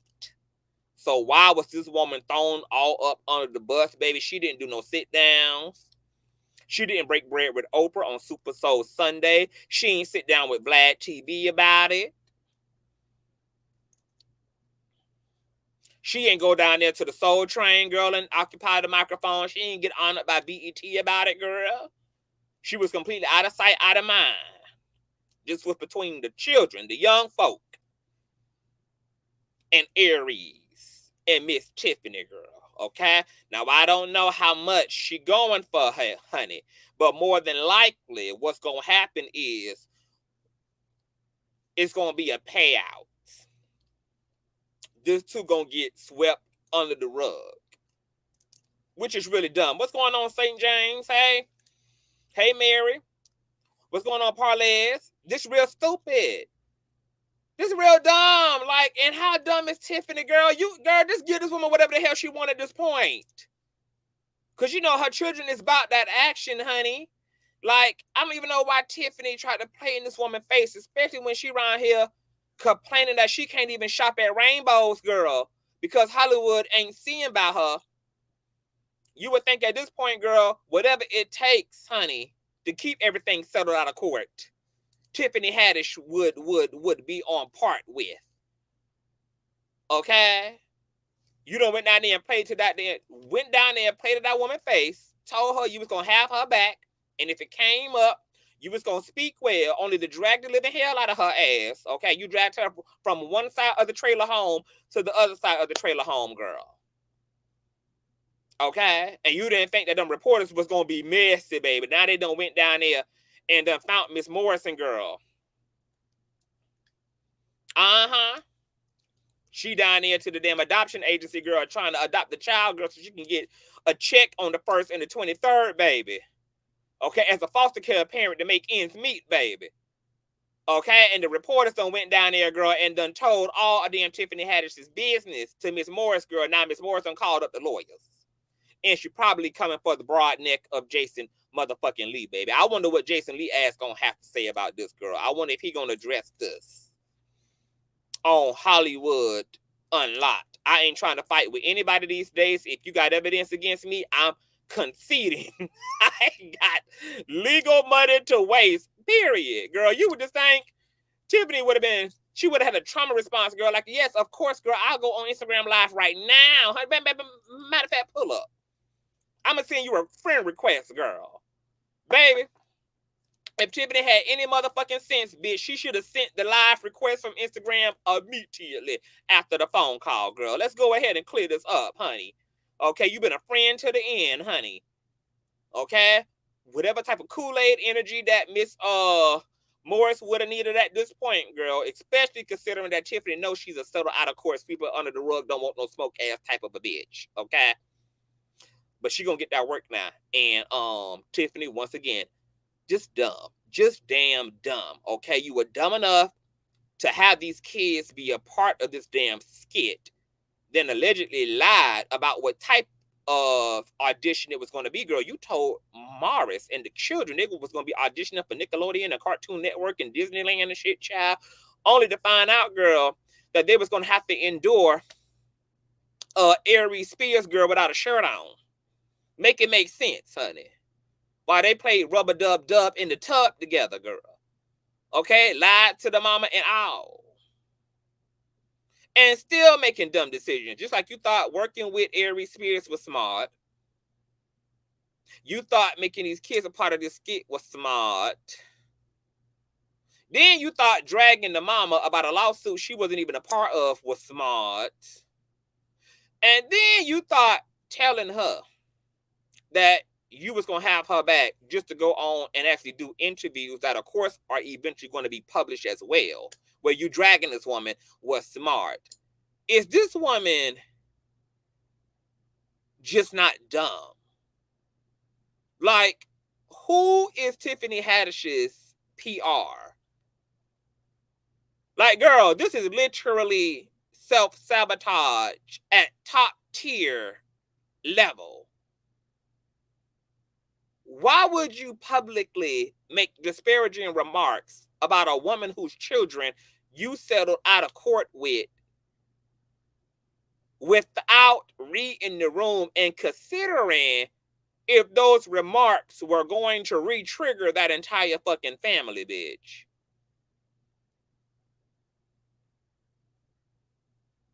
Like, there was another way to rehearse the way you need to speak to this situation without fucking your situation up with the Morrises, girl. Who, once again, they with all the smoke, girl. And the way they were trying to put Tiffany Haddish ass in the orange jumpsuit, girl, I'm just surprised that Tiff is not a bit more humble and that she narcissistically and arrogantly allegedly went on to talk shit about this woman on a public platform without the expectation that there was going to be no smoke. She must have forgot it was the children she settled out of court with, not the mother, bitch. Not the mama hoe. It was the young folk. It was the babies you settled out of court with, girl. Not the mama. So the mama can be sitting on ready, set, motherfucking go. She ain't under no NDA. She ain't getting no payout. She ain't get a download to her checking account, baby. She ain't getting no hit on her My Vanilla card. Okay? I'm just trying to figure out, girl, how, like, is everybody on Booger Sugar? Girl, is everybody on the damn Christina Aguilera, girl? Is everybody doing the damn Britney Spears, bitch? Because I just don't understand how this made any intelligent sense at all. This is the one time I do want to reach out to a celebrity directly and get a statement from them, girl. Because my only question is WHY. Matter of fact, bitch, just remove the W and the H, girl. Just why did you think this was intelligent of a move to make? All you claim you've been through as a result of all this shit resurfacing,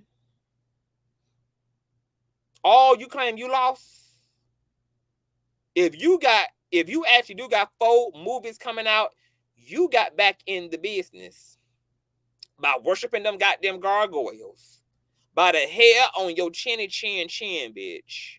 You would think Tiffany Haddish would want to absolutely take her second chance at a career she already did not deserve because she ain't got no damn talent and she ain't even organically funny.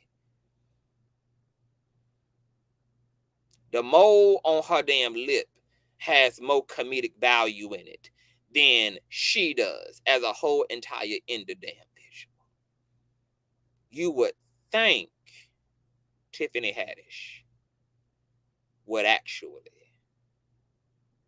be on a whole nother wave. But this just goes to show you how secretly, covertly, passive-aggressively Tiffany Haddish ass is, and that she is mad as hell. Even if this is true. Because Tiffany Haddish is clearly, in my opinion, the type of bitch who can be wrong and then get mad at you for holding her wrong ass accountable.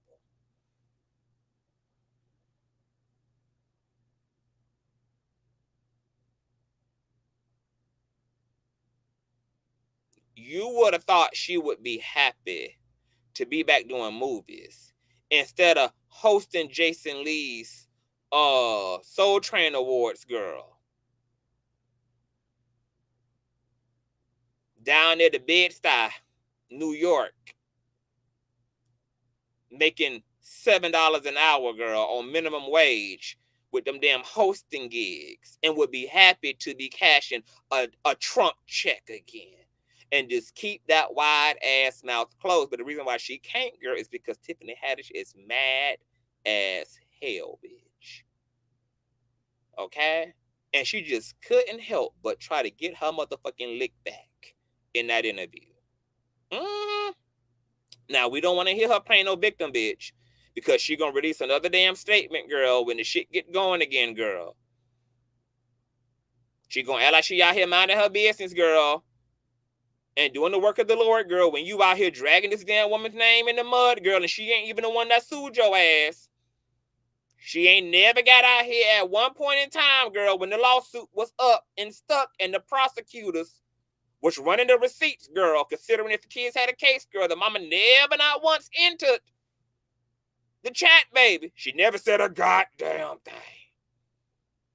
And you continuing to talk that sweet R&B shit about this damn woman, baby. Now she about to see about them 4 movies, baby. She about to see what the residual is. Baby, you better have signed one hell of a goddamn contract for these 4-ass indie films that your ass done did, girl. Down there to the local Chevron, because Miss Morris, girl, she coming for the residuals. Yes, God, she coming for that 360 deal. Shout out to my baby mothers for the old nasty piece of cash app. Girl, how doing? Thank you to my baby mother, Starr. And thank you for Monica for the LMFAO. Thank you, baby mothers, for the old nasty piece. Oh, coinage, girl. Love you long time, girl. So we're going to be keeping an eye on this, girl. I know Tiffany Haddish is somewhere wanting to jump off the nearest second story floor, girl, because she done fucked around and fucked her damn money all the way up again on her second go around, girl. Okay? All these folk down there to the welfare. Girl, I did not know the way I had this docket signed up, girl. All these folk gonna be heading down to the welfare line, y'all. Thank you, Tasha. All these folk gonna be heading down to the welfare line, girl. What's wrong with these folk? What's wrong with Bryson, girl? What's wrong with Sidney Star, girl? What's wrong with these folks, baby? All of them gonna be down there to the welfare line together, but we just gonna be moving it along. Because speaking of lawsuits, girl, y'all know that DJ Envy, okay, Beige Rage from down there at the Breakfast Club with Charlamagne, girl. Him and his partner, Cesar, Pina, are being officially sued, girl. So Miss DJ Envy and Cesar might be down there dick slanging, girl, having to do TikTok videos and shit, girl, to keep the water on as well, girl. DJ Envy might have to go down there to Miss TikTok and be a non-playable character, girl. Okay? Start seeking donations and shit, child, just to get on by. because according to Miss Hip Hop DX, DJ Envy's real estate fraud lawsuit dismissed claims that he lost $500K. Let's get into it, girl. DJ Envy is looking to have his real estate fraud lawsuit tossed out as claimed that he too is a victim of doing business with Cesar and Jennifer Pina. Okay, that's Cesar's wife. The Breakfast Club co-host along with Pina's was sued late last month by Anthony Boron and Anthony Martini, who claimed that they defrauded them out of $1.5 million over an apartment complex project that never materialized. The plaintiff said that they invested in 2 real estate ventures, the Taylor Company and Flip to Da. But Envy and Pina took the money without following through with the project. Envy was also accused of purchasing a series of properties in Peterson, New Jersey, undervaluing them and then fixing and flipping them or renting them out. Boron and Martini claimed that the trio used the funds to support their extravagant lifestyles and or to pay off other investors. On Wednesday, August the 2nd, DJ Envy, hold on, y'all. Had to quench my thirst. Real name Rashawn Casey responded by filing a motion asking the court to dismiss the lawsuit with prejudice. According to court documents obtained by the Shade Room, Envy says that he is not and never was an employee or representative of neither the Taylor Company or Flip to Dow. He asked that he believes the plaintiffs name him in the lawsuit solely to exploit his celebrity status and to sensationalize the case. Cesar Pina previously corroborated Envy's story, confirming that veteran DJ is not and never was employed by Flip to Dow. He said that Anthony Boron, his wife, and himself are the only members of the company. DJ Envy also claimed that he is a victim himself and lost $500,000 on a separate project with Pina's to renovate and reposition a former school into an apartment building. Girl, they on their Dr. Umar shit, girl.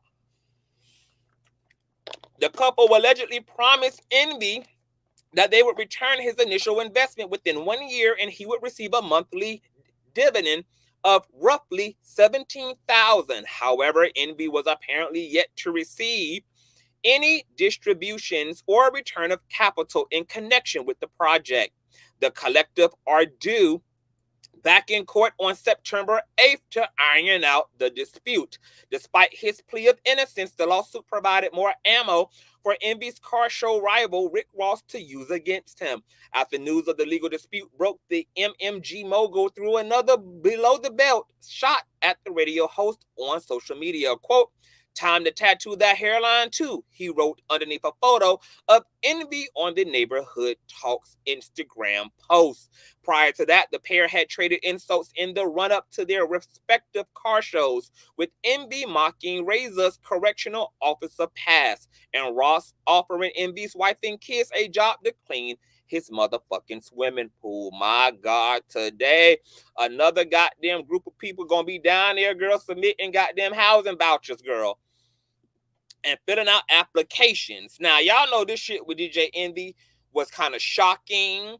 It kind of shook the world, girl, because DJ Envy, you know, he's always on the Breakfast Club microphone. He's always on the iHeartRadio microphone, girl, talking about all the good he doing in the community and how he's out here, you know, advancing the black community, girl, and putting people on. And it's all about giving back and uplifting and renovating, girl, and all this and all that, girl. But as soon as shit had blew up and Cesar Pina got put on blast and then DJ Envy got held accountable, you guys know that DJ Envy kind of went on a semi-press tour and came into contact with his buddy and Conscious crew member, Tony DeCloser, girl, who you guys also know is a ex-athlete. He's also into the real estate property flipping business as well.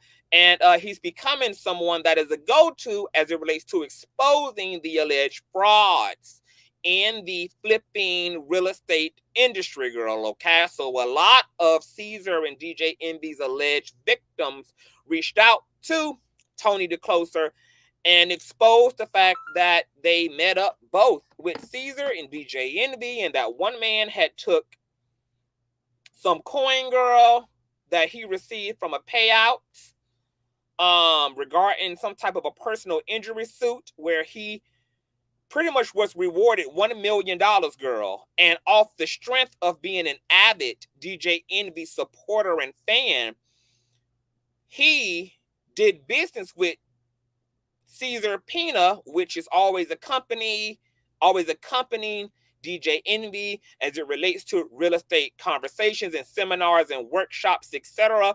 DJ Envy claimed that he is not officially that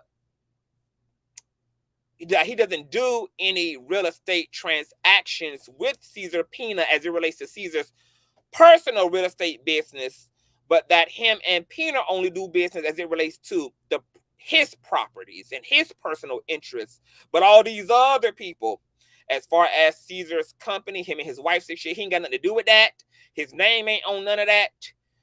He don't sit in business meetings with any of Cesar Pina's clients, etc. That these are two separate situations that are being conflated just because him and Cesar are business partners in their own regard, and that just because he is a supporter and has allowed Cesar to take to the platform, and Cesar has made appearances at these workshops, etc.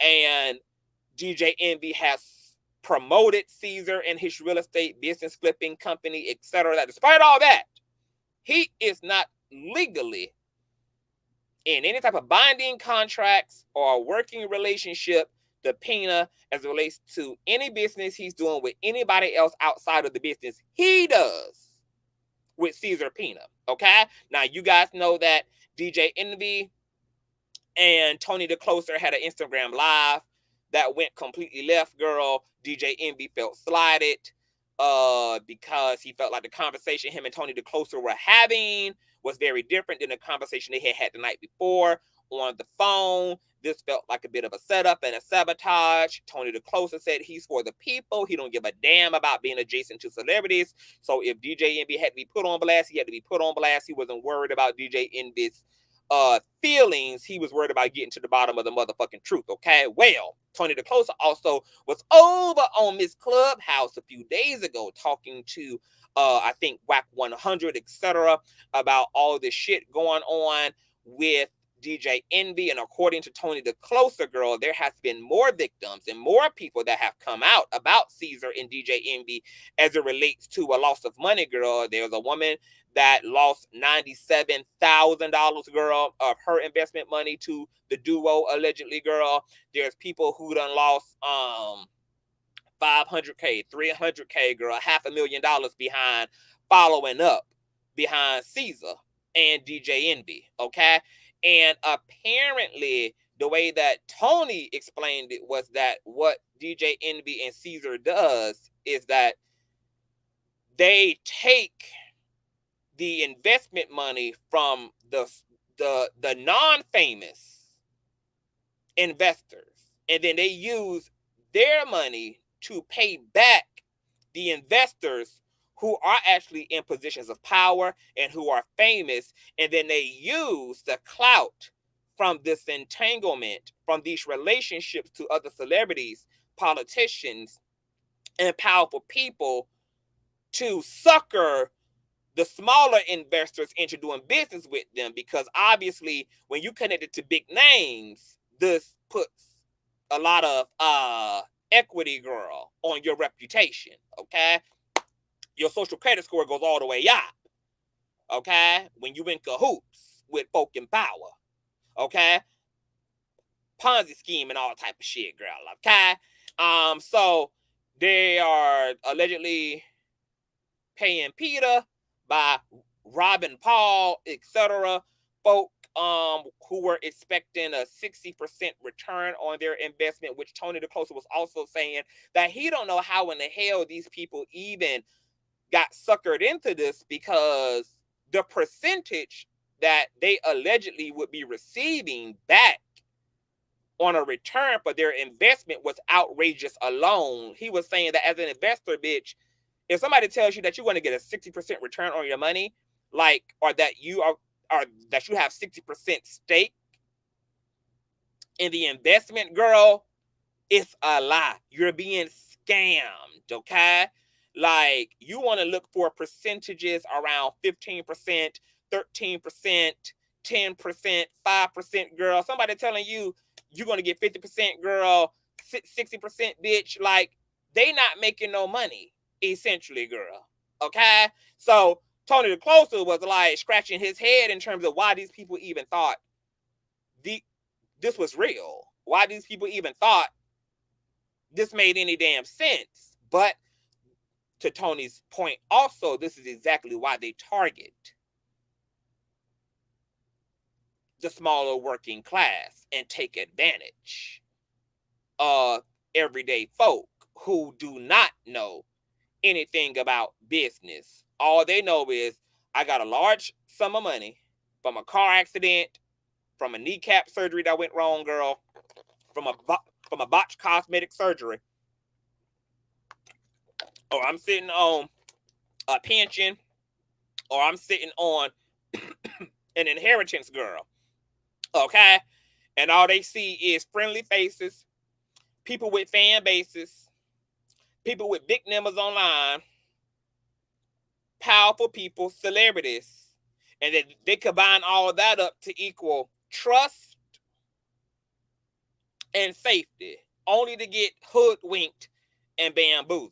But as you guys read from the article, initially, DJ Envy wasn't trying to throw Cesar under the bus, okay? Because Cesar had came out and said, hey, what DJ Envy said is true. He doesn't have anything to do with my transactions, even though some of the victims are saying otherwise. They are saying that DJ Envy literally took them to properties, showed them around these properties, that DJ Envy was very much so hands-on and very involved in pitching Cesar's endeavors and properties and encouraging business, etc. He might not have legally on paper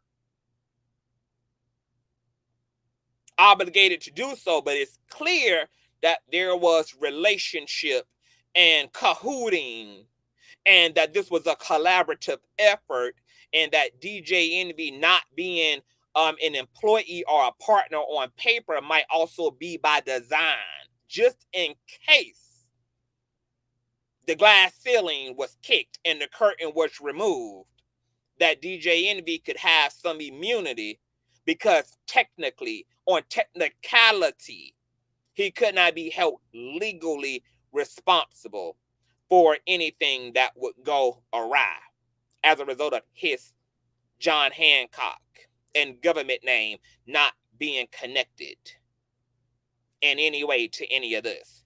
So DJ Envy is screaming, girl, innocence. The people are saying Ponzi scheme, girl. It's giving pyramid scheme, girl. They headed back to court, girl. It's looking like the wedge has been officially drawn between DJ Envy and Cesar, girl, because DJ Envy got a lot to lose, child. And if he got to snitch his friend out, girl, then, you know, light-skin privilege is about to be activated like Voltron, bitch. Okay? DJ Envy got on his parachute, bitch. He's ready to talk, DA. Okay? So, we're going to be keeping an eye out on this, girl. Don't be surprised if you see DJ Envy down there to the welfare line either, bitch. Okay? Or down there to Miss TikTok, girl, doing the goddamn robot and shit, bitch. Okay? Will this impact iHeart's working relationship to DJ Envy, girl? Okay? Are the fans, are the people going to be calling in, girl, trying to petition DJ Envy, girl? Are they going to suspend DJ Envy on air, girl? Will he get canceled in the meantime, in between time, girl? What y'all think going to happen, girl? Do y'all think the Breakfast Club is going to continue to house him, girl, while he undergoing this, girl? Or you think they're going to cut the cord, bitch, like they do with everybody else, girl? But you know, the thing about the Breakfast Club is messy people probably got some padding over on the Breakfast Club, because the Breakfast Club is syndicated radio's version of a Zeus network, girl. They actually built upon the mess and the messiness, child. So mess and controversy probably doesn't get you too many repercussions over there at iHeart, girl. Considering that Charlamagne done been sued and done had a whole docu-series on him allegedly, you know, sensually assaulting someone. DJ Envy now is being accused of real estate fraud. Jess Hilarious just got accused of being transphobic, girl. And all those people are still perfectly employed over there at iHeart, baby. So it don't look like iHeart Radio is about that cancel life, girl. They live for the mess, girl, because they know it's going to be ratings. The clicks and the views are going to be clicking and viewing, girl. So we're going to continue to keep our eye out, girl. I hope that DJ Envy is clear. I hope DJ Envy is innocent, baby. I hope that this is just a case of mistaken identity and folk just being mad at DJ Envy because he promoted this man, but he wasn't involved and didn't know that all this bald-headed hoe shit was going on behind the scenes. The last controversy I really knew DJ Envy was involved in was when, you know, he cheated on his wife with Erica Mena and all of that. And he seemed to have been on the straight and narrow since. He don't give me bad guy vibes, girl, but girl, these fuck niggas are coming in all shapes, forms, and fashion these days. So I would be slightly surprised if DJ Envy had been with the shits and he been talking all this, you know, black liberation shit with what's our boy name? Mike. What's Mike? Mike. It's a Mike. What's his name, y'all? Owns a black bank. He's a rapper. Mike. What's Mike, girl? Hey, cast me out. Thank you, but I love the blue. It truly looks good on you. Thank you. I got some pictures coming for y'all later. What's Mike's name, y'all? The Mike. Mike. It's right there on the precipice of my mind. Killer Mike. Thank you, Mary. Thank you, my Mary. Yes. You know, he be talking all that sweet R&B shit about, you know, he be giving his light-skinned Luther King speech, girl, with Killer Mike and all this, and come to find out, girl, you're suckering your own people, taking advantage of your own people, girl. Oh, girl, I would hate to see it. I would just hate to see it, girl, okay? But I guess that's how the divine feminine gonna balance that shit out, girl. The divine feminine said, oh, girl, y'all not gonna let Carlee Russell be the last representation of the black community, girl. If black women gotta take an L, bitch, black men gonna have to take an L too, girl. Here comes the downfall of DJ Envy, girl, in the docu-series, baby. That's all the scheming, that's all the scheming and PRing, girl, of the divine feminine, baby. Okay? The divine feminine ain't gonna let these black women, girl, have all that bad publicity, baby. For every one bad thing a black woman does, bitch, the divine feminine gonna expose 10 niggas to distract, baby. Okay? I ain't mad at it, honey. Okay? Protect black women at all costs, honey. Not DJ Envy back in the news. What's going on, Jordana? Hey, Ashley. Mike Jones, Killer Mike, etc. Yes. All right, y'all. So you guys know we just covered Miss Lizzo, girl. Now, I don't know whether Lizzo ass, you know, at this point, I'm just going to call, girl, who Lizzo thinks she is, baby? Okay?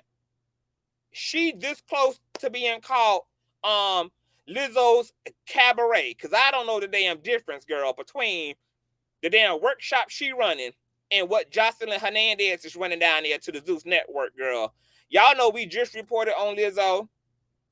We explored both sides of the situation, girl, because the dancers who came forward, including the light-skinned woman who cried about Lizzo taking her man back in 1992, it was all conjecture, girl. It was all what we felt, what it seemed like, what we thought had happened. It wasn't nothing inherently true, girl. It wasn't no real fact of the matter to their claims, child. Okay? And it seemed ultimately that they were mad because all the dildos and all the bananas that they pulled out of coochies and sucked on was all to no avail, because they thought that pulling bananas out of random sex workers' assholes and deep throating them would get them on first class trips down there to Hawaii with Lizzo girl and get them down there to birthday party and premiere and red carpet events like all the other dancers, girl, who was with all the shits, baby. Okay? Only to still be penalized for their lack of unprofessionalism. Then they want to run down there to TMZ, girl, and go on a whole press tour and file a lawsuit that hasn't even been filed or signed officially by an attorney nor a judge, girl. The lawsuit ain't even in the system. So now it's being speculated, according to actual attorneys on the internet, that Lizzo, that not Lizzo's team, but that the dancers' attorneys, that they've been pushing propaganda into the media in order to control the narrative, okay? That they allow the media to have first dibs on the lawsuit, which hasn't been filed. They gave media a shell copy of the lawsuit, and this explains why they're going on a press tour, etc., because more than likely they plan on settling this out of court, honey, okay? They don't really have a lot of facts, but Lizzo's team might say, hey, the publicity behind this is terrible. What we got to do to put this shit behind us, okay? But there also has been more people that have come out about Lizzo, besides the light-skinned woman who got her man taken, and these three dancers who are accusing Lizzo of racial discrimination, body shaming, body and fat shaming, and who are accusing her of sexual and religious harassment, girl. I mean, my God, they got down. Okay? Y'all know Lizzo also responded, girl, and said none of this shit is true. These hoes are crazy. These are disgruntled McDonald's employees, girl, and they just shook us and mad, honey, because they got reprimanded and penalized for not following orders, girl. Okay? So, according to MissIndependent.co.uk, Lizzo's former colleagues share support for accusers in lawsuit. Quote, I was treated with such disrespect. Lizzo's former colleagues have people make viral posts, become, internet celebrities, and actually start making money and have careers. I get the appeal. But here's a challenge. So let's listen to this. We as a people, how about we stop rewarding negativity? How about we stop boosting hurtful and hateful things on the internet? If you see a post about somebody and it's maybe something you would want to hear about yourself or someone you love, how about not share it? How about not repost it? Even if you don't like it, don't hate it, And why don't we reward positive things? How about we reward good things that we see on the internet? Here's a challenge today and today only, and hopefully for the rest of your days. When you see something on the internet that's good, boost that. And don't boost this negative bullying that we've gotten used to. Okay, girl. I don't know how recent that was. I think that probably was something old, girl. Cause Lizzo, she been on the down low ever since these allegations came out, girl. But according to Independent, girl, Lizzo's former colleagues have come forward to share support for three dancers and have filed a lawsuit against the singer with claims of sexual harassment, weight shaming, and bullying. In legal documents filed on Tuesday, they have not been filed yet. They've been uploaded and published, yes. But they have not been filed on. Have filed a lawsuit against the singer, claims In legal documents not filed, three dancers who were previously employed by the special singer accused Lizzo and her dance captain, Charlene Quigley, of various instances of workplace misconduct. The suit alleges that Lizzo's real name, Melissa Jefferson, pressured one of the plaintiffs into touching a nude performer while visiting a Amsterdam strip club, as well as subjecting the dancers to a grueling 12-hour audition process during which one performer soiled herself out of fear of asking for a bathroom break. God damn, she running the Diddy workshop from hell. Lizzo is known to many for championing body diversity and self-love, with her music often praised for its themes of positivity. Since reports have started to emerge, several previous collaborators with the artist have come forward with support of the accusers.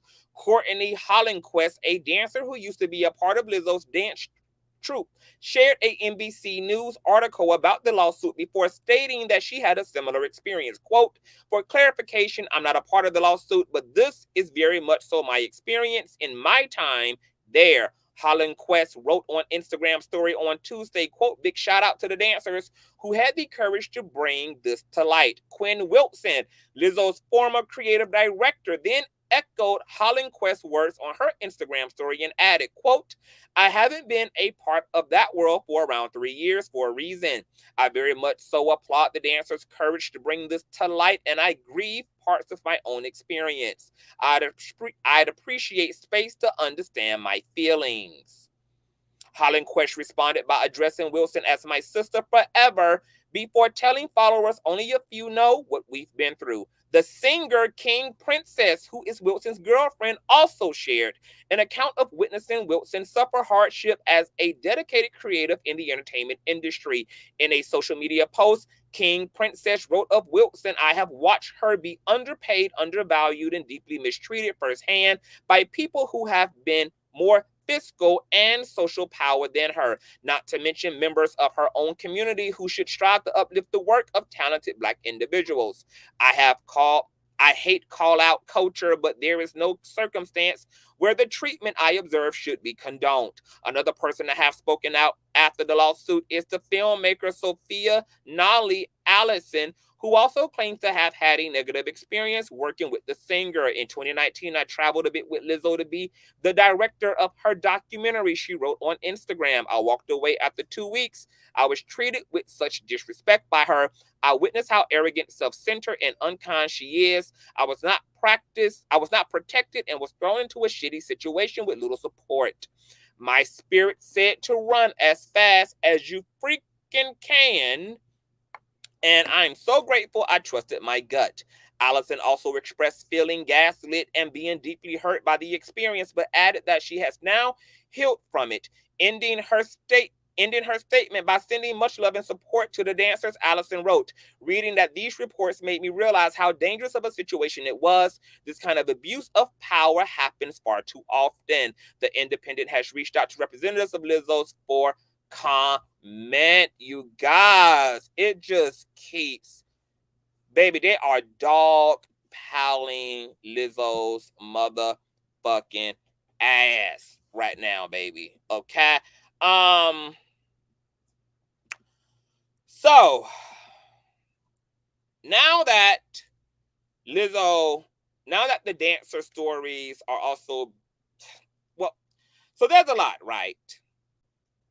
Situations like this get super muddy, get super messy, because people will jump into a situation that is about things that can be argued to be out of alignment with the law and to infringe upon one's rights in the legal world, etc. Hold on, y'all. It's a piece of damn hair that's in my fucking eyeball. Now, there is a difference between girl, shut up. There is a difference, girl, between a tacky ass workplace experience, disorganized staff, being overworked, feeling underappreciated, and like your boss is an asshole, and what's illegal. I'm not sure it's appropriate for all these other people to use their personal anecdotal, non-illegal experiences with Lizzo to jump in on this bandwagon, which is about what can be potentially argued to be criminality or some form of punishable bad behavior by way of the law. I also think there needs to be something said about the fact that all these other collaborators who are dogpiling onto this situation are people who experience Lizzo at different interims. Okay? one person had an experience over here, another person had an experience over there 1 year. The reality is, bitch, everybody has probably had a few bad days, okay? All of us who are over 30 probably can find several people who have something negative to say about us, who feel a negative way about us, okay? And here is also the thing about that, too. For all we know, bitch, all these people who felt like Lizzo was hard on them are just people who did not have a strong work ethic, people who needed a foot in their ass, people who wanted to be closer to their employer than what their employer was willing to be back with them. Like, there's so much to consider, okay? Because some people run a tight ship as it relates to their business. And if you can't hang, it ain't for you. Okay? When there's money on the line and people got shit to do and, you know, it's money to be made, red carpets to walk, touring, scheduling, booking, etc., girl, you know, like Beyonce runs a tight ship. Okay? Boom, boom, boom, cow tease. All right? There's a difference between a tough workplace experience that's very rigid. There's a lot of boundaries. And the standards are high. High performance spaces. I can also see how people who are put in high performance spaces, given high expectations, and who also maybe are not having their ass kissed and not being coddled professionally, can end up disgruntled and in their fucking feelings and feeling like you're a bitch, you're a bad guy. Nicki Minaj has spoken about this as a woman, as a boss bitch, about how it's easier for women to be rendered as bitches and difficult and narcissists because they run business the way that these niggas run businesses, okay? Monique said the same thing, okay? The comedian Monique, okay, also runs a tight ship, okay? And don't play no games. And certain people don't like the fact that there are bosses and people who keep it strictly professional, who will issue out consequences and repercussions, who will chastise and criticize your performance. And yes, you may get your ego hurt. You may get your feelings hurt. But bitch, you're here to do a job. And if you don't do it well, you're going to be told that you're not doing it well. And if that's going to come out of your pay, or that's going to result in suspension, the boss don't got nothing to do with you not feeling good enough. Because the only thing that's gradable is what you bring to the table. And you have, and when it comes to spaces, especially like the entertainment space, baby, if you go into that shit with your feelings, you can get your feelings fucking hurt easily. Because once again, people got shit to do. And people not gonna play with your ass. Okay? Tyra Banks spoke about this as well, girl. That the industry is not for the faint of heart, honey. You are going to be rejected. You're going to be told no. Yes, your ass can get fired, etc. And I agree, Ty. It is a very, very, very thin line. And like I said, you know, you got the light-skinned girl talking about she got her boyfriend stolen. Girl, that ain't got nothing to do with the price of tea in China.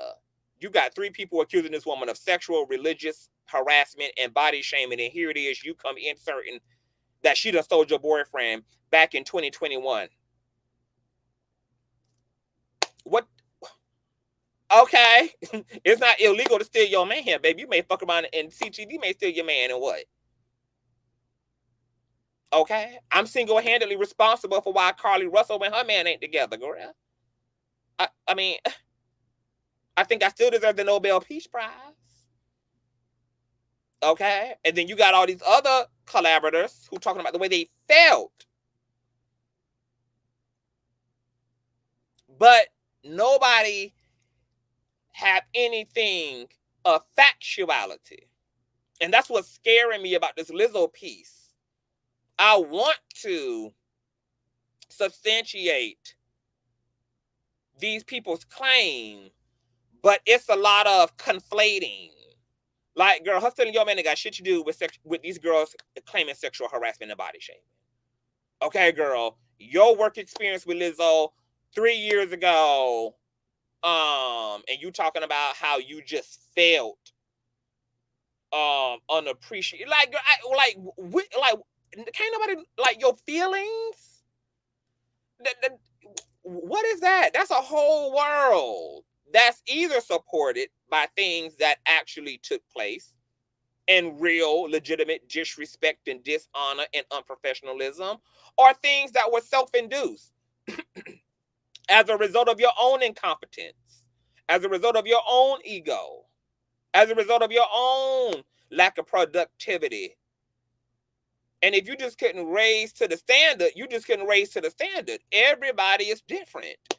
In some workspaces, it's a lot of leniency, which leads to a lot of raggediness in the workplace experience. And in other spaces, girl, you got to do your shit. No ifs, ands, or buts about it. You got to come to work, honey.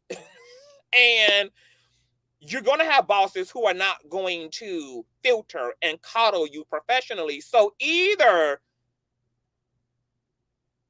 once again, either Lizzo is a maniac, narcissistic motherfucker who is happy to get her lit back as a fat black woman who's endured a lot of bullying, and now that she's in a position of power, girl, she is a monster. It done gone straight to her head, and she gobbling and chewing the girls up like King Kong and Godzilla. Or these are a bunch of whiny ass, incompetent professional folk who mad that they didn't get what they want, and all the other people who trying to ad-lib to the claims being made in a lawsuit are a bunch of incompetent professionals who just couldn't handle a strict workplace because Lizzo was gonna leave no crumbs behind, baby.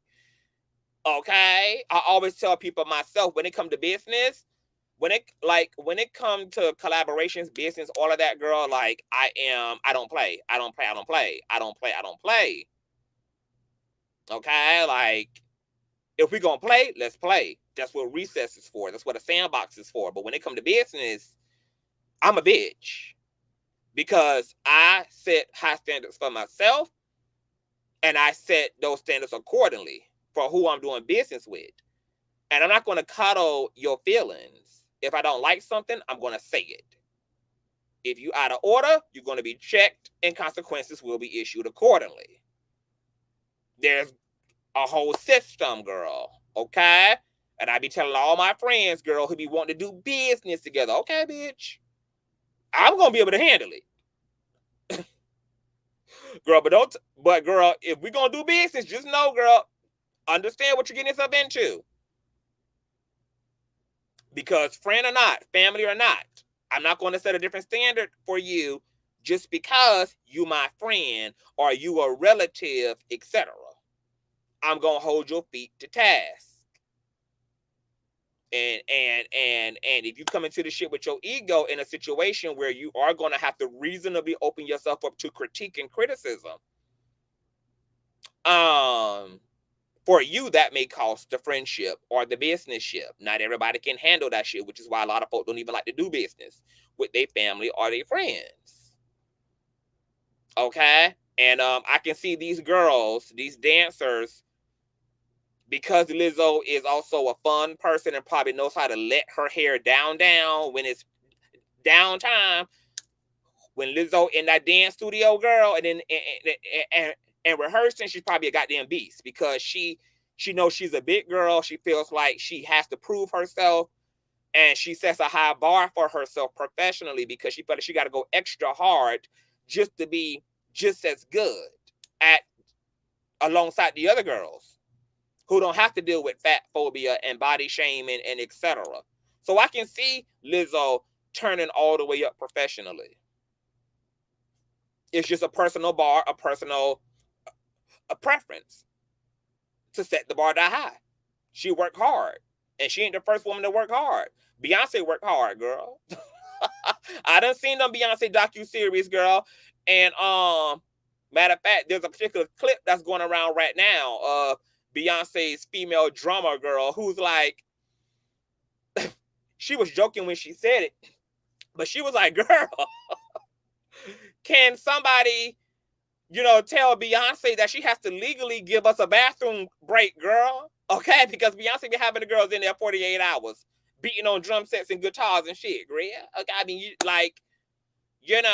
it is no universal preference when it comes to doing business, okay? Everybody's just different and run their shit differently. And yes, there is a line between being abusive and child labor laws, okay, and someone who has a strong hard work ethic. I don't know which one of those is the case when it comes to Lizzo, because it's just everybody got feelings. I don't know what to do with that. I don't know what to make of that. I'm not willing to jump to any conclusions about Lizzo or these girls. It looks weird on both sides. The pendulum, the dice could be true on either side, girl. Either Lizzo is a narcissistic bitch getting her lit back on society because she's in a place of power, and now she's the bully, and that's bleeding out in her professional experience. Or, she is a woman that works hard, and then people get comfortable with her because when she is letting her hair down, she's letting her hair down. As in, she's eating pussy, baby. Okay, she's down there to the strip joint in the jukebox, girl. Okay, she's down there to the local pub, baby. With the orgies and the things, honey. And then folk blur the lines between professionalism. And what I also will say to Lizzo's situation, because folk was saying Lizzo also needs to not be so trusting, and she needs to also keep the lines of professionalism completely drawn, because it seems that she may have blurred the lines. I would say yes, that also seems to be the case. Okay, you cannot be the authoritarian. You can, but typically it's best when it comes to business to not try to blend personal and professional together. Let your employees be your employees. They don't need to see you sucking on titties right after y'all just came out of a 9-hour rehearsal session, girl. Okay, they don't need to see you, girl, sucking dick in Amsterdam. Okay, like that level of intimacy will allow a lot of people to believe that they can really relax, therefore not take you seriously, not take the assignment seriously, and people can start playing in your face because they get too chummy because you done got girl too tangible, honey. Even Miss Joseline was smart enough to do that on this season of Cabaret, girl. I was watching the Cabaret last night, and Joseline had asked her choreographer to help the girls to move into the house who was picked for the Cabaret, because she didn't want the girls to start feeling too familiar with her. She didn't want the girls to start feeling like she was that touchable and tangible. She trying to keep the lines of professionalism tight so that these girls don't get it fucked up about what type of time she's really on, that she's not their friend. She's their boss. So, easier said than done, though, because when it comes to dancers, these are the people that you spend the most time with. Y'all rehearse all day together. Y'all on tour buses all day together. Y'all traveling city to city together. Y'all performing together, shooting videos together. It's almost impossible for y'all not to become friends. But if Beyonce can avoid it, bitch, anybody can avoid it, okay? It's just going to require some discipline, and sacrifices going to have to be made. And Lizzo might be getting her ass kicked right now because she didn't keep the lines tight, girl. Okay? She didn't keep the motherfucking lines drawn in the sand. So, but if she been abusing motherfuckers in all actuality, which I'm just not getting that based upon what's being said, girl, these folk did shit not even because this was the only job they had and rent was on the line. But once again, that TMZ interview was damning, girl. They seem to have been with all the shits, girl, and let all the disrespect happen and subjected themselves to this, that, and the third, girl, because they wanted luxury. not necessity. To go to Hawaii is a luxury. To be treated to extravagant trips is a luxury, not a necessity. Okay? I could even understand, girl, if they would have sat up on that interview and been like, girl, you know, I subjected myself to this abuse, girl, because I got a family of 4 to feed. And I'm a single mom. And, you know, I'm the breadwinner and I couldn't afford to lose, you know, this gig. You know, I got debt, I got etc. girl. I'm helping my son pay his restitution back, bitch. I just had a 2-year-old last year, girl. Everything is tight, but it's like, girl, essentially what they said was we were willing to be disrespected and be put in uncomfortable situations and do things that we didn't think were morally correct and had things said to us because we thought it would get us to fly first class rather than coach. We thought it would get us to Belize, girl, and Rotterdam. That it would get us into the Illuminati parties with P. Diddy and shit, girl. And because it didn't work out, now we here telling all the goddamn church's business. Because we thought all that fuck shit we endured would actually pay off.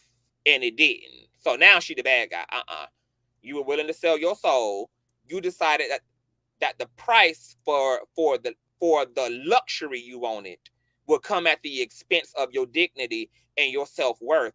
And that's really a conversation for you and you to have with yourself. And it ain't even no problem with calling Lizzo out. But when that's been the dynamic, is you decided to trade out your self-worth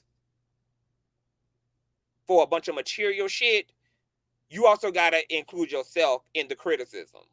You can still call Lizzo out for exploiting the fact that you wanted luxury.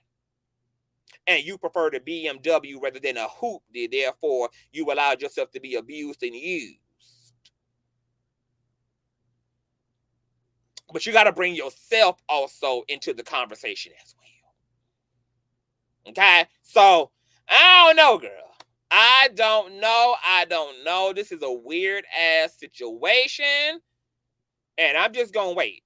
I'm just going to wait like y'all, girl. And just see what... And just we're just going to keep our eye open, girl. Okay? We're going to keep an eye. Okay? All right? So, speaking of the welfare line, where the 3 dancers, DJ Envy, and Chingy is, girl, Bryson, as we spoke about earlier, honey, has been ordered to stay in jail until 2024 after fentanyl arrest, according to Radar Online, girl. Okay, hold on. Let me share my old next piece of screen. Please thumbs up the video if you are in the building, girl. Okay, Nene Leak's son, Bryson Bryant won't be a free man until next year, even if this wealthy reality star mom wanted to bail him out. Radar Online can reveal that Bryant, 33, won't be eligible for release for Gwinnett County Jail until January the 3rd of 2024. A spokesperson said in the sheriff release office confirmed to RadarOnline.com the Leak's son is stuck behind bars for at least 152 more goddamn days. As Radar Online exclusively revealed, Leak's oldest son was arrested on July the 3rd and charged with felony possession of fentanyl and a misdemeanor for loitering and prowling. At the time of his arrest, Bryant claimed to be his younger brother, Brent Leaks, whom the Real Housewives of Atlanta alum shared with her late husband, Greg. His real identity was later confirmed, and he was hit with an additional charge of giving a false name, address, or birth date to a law enforcement officer. When they ran Bryant's name in the system, officers saw that Leak's son was wanted for probation violation in a separate case. The ex-Real Housewives of Atlanta Starr recently spoken out about Bryant's arrest, revealing that she's numb to the situation because he's been struggling with drugs for years. He needs rehabilitation, Leaks explained. He needs a lot of counseling. Like many families out there, I have family members that are struggling with drugs and certain addictions. He has an addiction. He's been struggling with it for years. He's been in rehab for a couple of times, and he has come back and relapsed. lapsed, girl. Okay? So Bryant, girl, he's done. All right? 2024, girl, he'll be allegedly a free man until the top of the year of 2024, girl. He's going to miss Thanksgiving, Hanukkah, Christmas, New Year's, but at least he will have going back home to look out for. Now, as we learned from this article, girl, poor Bryson was already on probation. Okay? He had already violated probation. They already had a warrant out. What's going on, Bring Them STV? Hey, boo. He had already violated probation in a separate situation, girl. They had already issued a warrant out for his arrest. He fucked around and came into contact with law enforcement, girl, and they threw his ass in the back of a paddy wagon, girl, and took him and his 3C textured hair, girl, right on down there to the Gwinnett County jail to be butt broken, girl. And Nene Leakes don't give a damn, baby, okay? All she trying to do is restore her goddamn contract with Bravo and live her best bachelorette ass life once and for all, okay? Can't be mad at it, honey. As I said earlier in the beginning of the commentary, girl, I think that both him and Joseline, they need some type of time together. We did not know that Bryson had struggled with a drug addiction. We learned all of that through Carlos King's interview with Nene Leakes, girl. I think it's sad. You guys know Nene been going through a lot with her children, girl. She also had revealed that Brent, okay, whose identity was stolen by his older brother Bryson, also had a seizure last year, girl, and he had to relearn how to walk and do cartwheels and shit, bitch, okay? Nene Leakes said he is doing better, but, you know, Brent has stroked out. Now Bryson is, you know, in jail. And the only good thing about Bryson being in jail, and once again, you know, it's not a good thing to see Black women and Black men, including the Puerto Rican big coochie princess down there in jail. But one redeeming quality is it gives them time to really sober the fuck up. And Bryson clearly is not taking care of himself. He isn't respecting the lines of his probation, etc. He's acting as if he's above the law. He's doing fentanyl. And I think Nene also had revealed in a Carlos King interview that one of her regrets when it came to her children was the way she scolded Bryson on an episode of Real Housewives of Atlanta, which you guys probably remember because a lot of Black moms went up for Nene, girl, on that episode where they were sitting at the Last Supper table, girl. And Nene had told Brent that he had done lost his damn mind and to call her when he finds his goddamn mind. Because it clearly had to be lost if he think he was going to live up in her mini mansion, girl, and not wash no dishes, not clean his drawers, be coming in her motherfucking house after 9 p.m., not taking out no goddamn trash, not working, not in school, that he clearly done lost his raggedy, rigid ass mind, baby. Okay? And to call her when he finds it. Okay, and Nene Leakes said, baby, Bryson been on drugs since, bitch. Okay, he been traumatized since, bitch. Getting dragged down to the Real Housewives of Atlanta, girl, to the Last Supper table in the living room. Here's the thing, and we ain't gonna spend a lot of time on this. I know it's hard for a lot of people looking at Brent. No, is this Bryson or Brent? I'm saying Bright, girl. Y'all know who I'm talking about, girl. Hold on, who's this? Brent. Oh, yeah, this is Brent. No, this is Bryson. Bryson, girl. Okay? Money is not everything. Money ain't everything, girl. Okay? A lot of people probably feel like, girl, what more could you ask for? Hey, Auntie Nikki's. What more could you ask for, girl? Okay? You got a mama with a 27-piece who cashing Donald Trump checks. You living well. You existing in a nuclear household with a mama and a daddy. Both of them are biological, girl. For those who that matter to. And bitch, you lucky to now have a silver spoon in your mouth, girl. Okay? It went from plastic to silver real quick.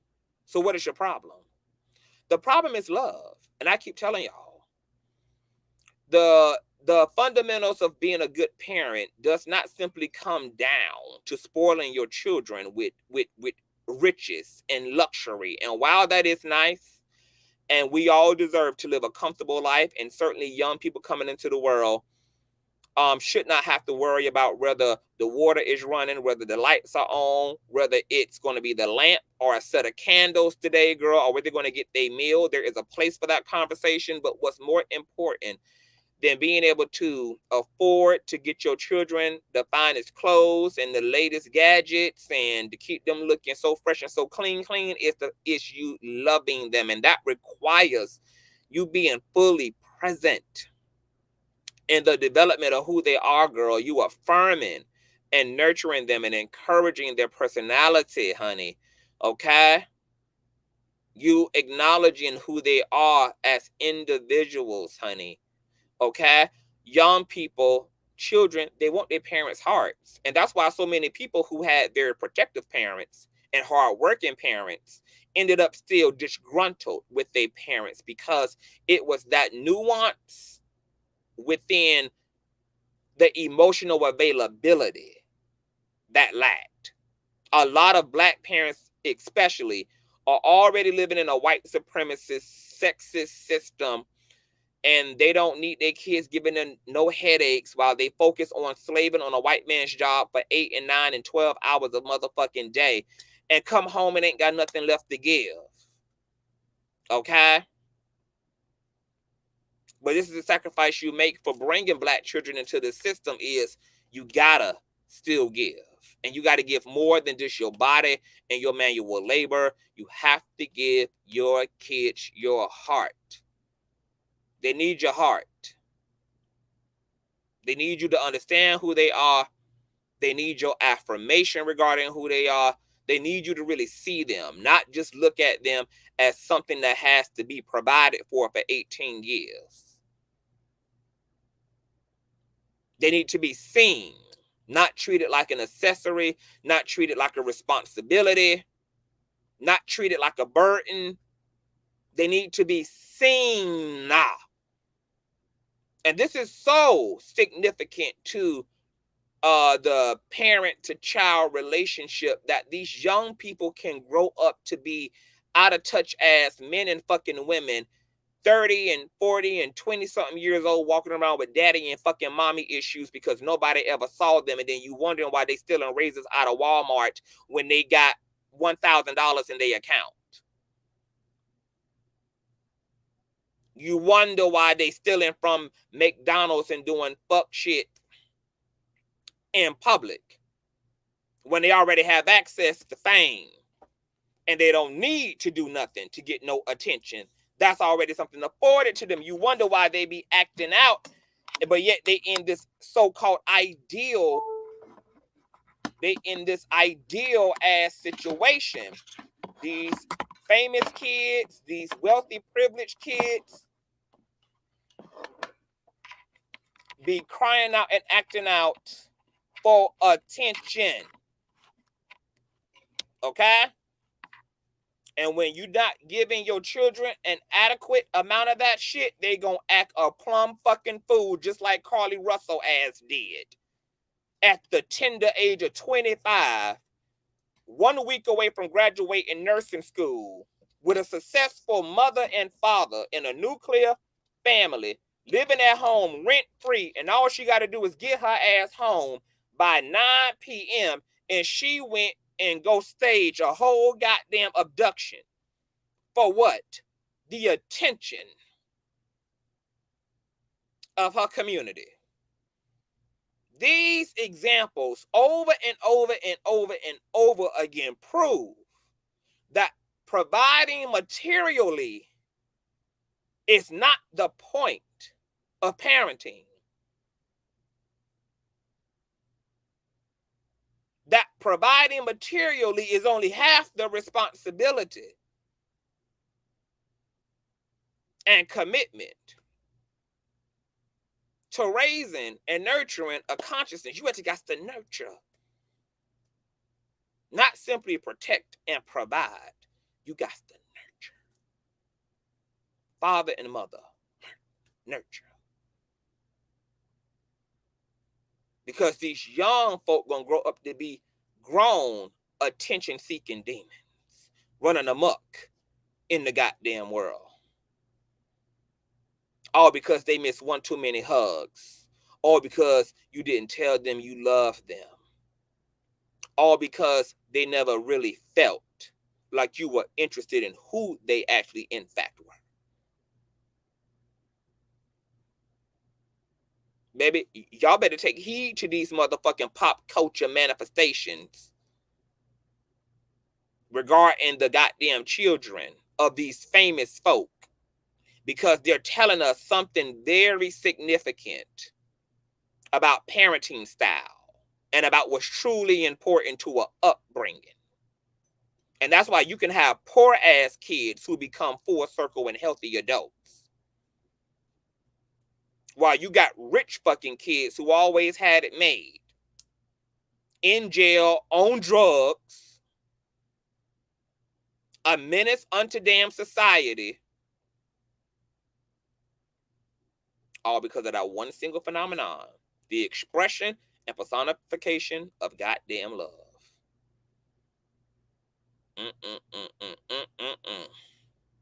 Baby. That's why I be on my nieces and nephews every motherfucking day, baby. Provide, cultivate them, create safe space for them to be themselves in, for them to share in, for them to be transparent in. Make sure that when I see them doing good, that I'm affirming them. When I see them sad, that I'm affirming them, baby. And when they wrong, I don't punish, but I correct them. There's a difference. Punishing is all ego. Correcting is wisdom and lessons. Proper repairing of the mind. I don't just bark orders at them and I don't talk at them, talk to them. Encourage a sense of democracy. Because this is a collaborative effort between us, the elders, and them. Make sure to stay from these objectifying dynamics. Create a sense of community.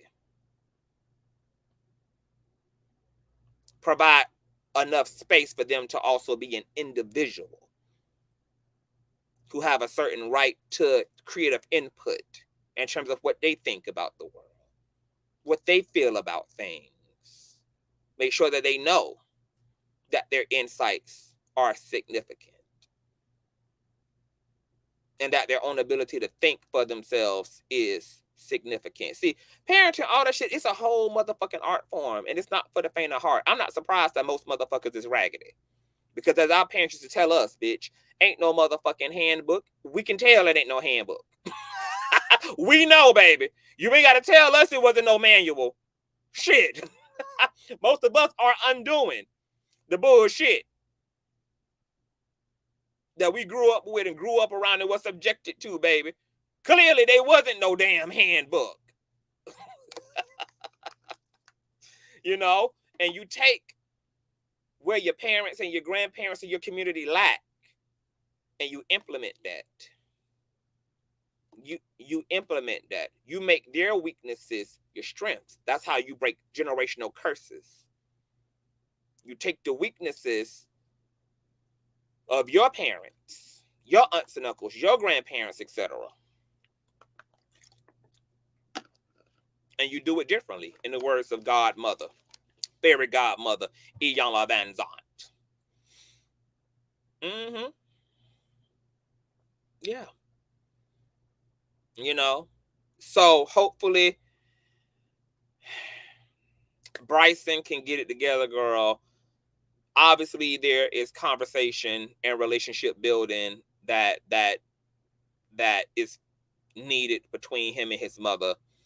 Hopefully, Bryson can get his life together, turn his shit around, and let this be a testimony and write a good book and be a mentor to other Black male youth in the world who need, examples of healthiness and productivity and wisdom and maturity and structure, etc. Girl, okay?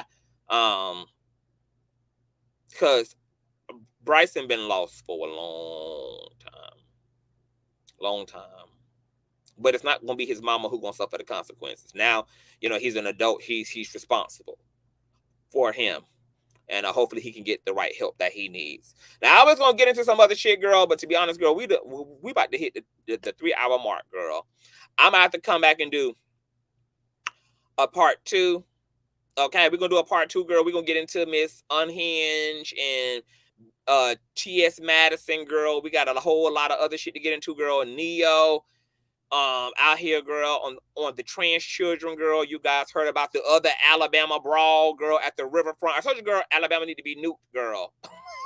Everybody in Alabama done lost their damn mind, girl. So I'm going to redo the thumbnail for this commentary, girl. We'll come back in a part 2. Coach Leslie says, please clip this dialogue. No, I want y'all to clip it. That's y'all job to do. When y'all hear and find things that are funny in the commentary or that are insightful, y'all clip it and upload it. You clip it and upload it and tag me on Facebook, upload it to Instagram, share, okay? Edit and slice shit up, honey. That's what the content for, baby. Okay, take it and run with it. I live for it. Okay, but we'll come back and get into part 2. I will be back today, so give me a few. And we gonna get into the things we couldn't get into this long ass commentary, girl. Okay, we got to also get into Bishop Whitehair, girl, because y'all know, girl, the infamous Brandon Belmonte, okay, the infamous car dealer, auto body shop owner, who he been going around claiming set him up with all the other 100 folk he blaming for his indictments and superseded indictments, girl. Well, Brandon Belmonte ass also done found himself indicted on felony charges, girl. So him and Bishop gonna be twinning in their orange jumpsuits next year, girl. Okay, so we got a lot of shit to get into, baby, in part 2 as well. Okay, so please thumbs up this video. Hey, Ken Goddess. Hey, baby. What's going on? Hey, Monica. Please thumbs up this video. Share. Subscribe, girl. Tell a friend of a friend of a friend of a friend. Thank all of my Cash App donators, girl. Okay, y'all know all info is in the ticker below. Honey, send me all the tea to my emails or to my DMs. Honey, shout out to the street committee, girl. Y'all be helping me, girl, stay in the known out here, honey, okay? This is not a one-man army, girl. This is a whole nation over here, baby. Okay, hey, Viper, hey, it's Nene. So I'll see y'all in a few. I love you guys. Bye.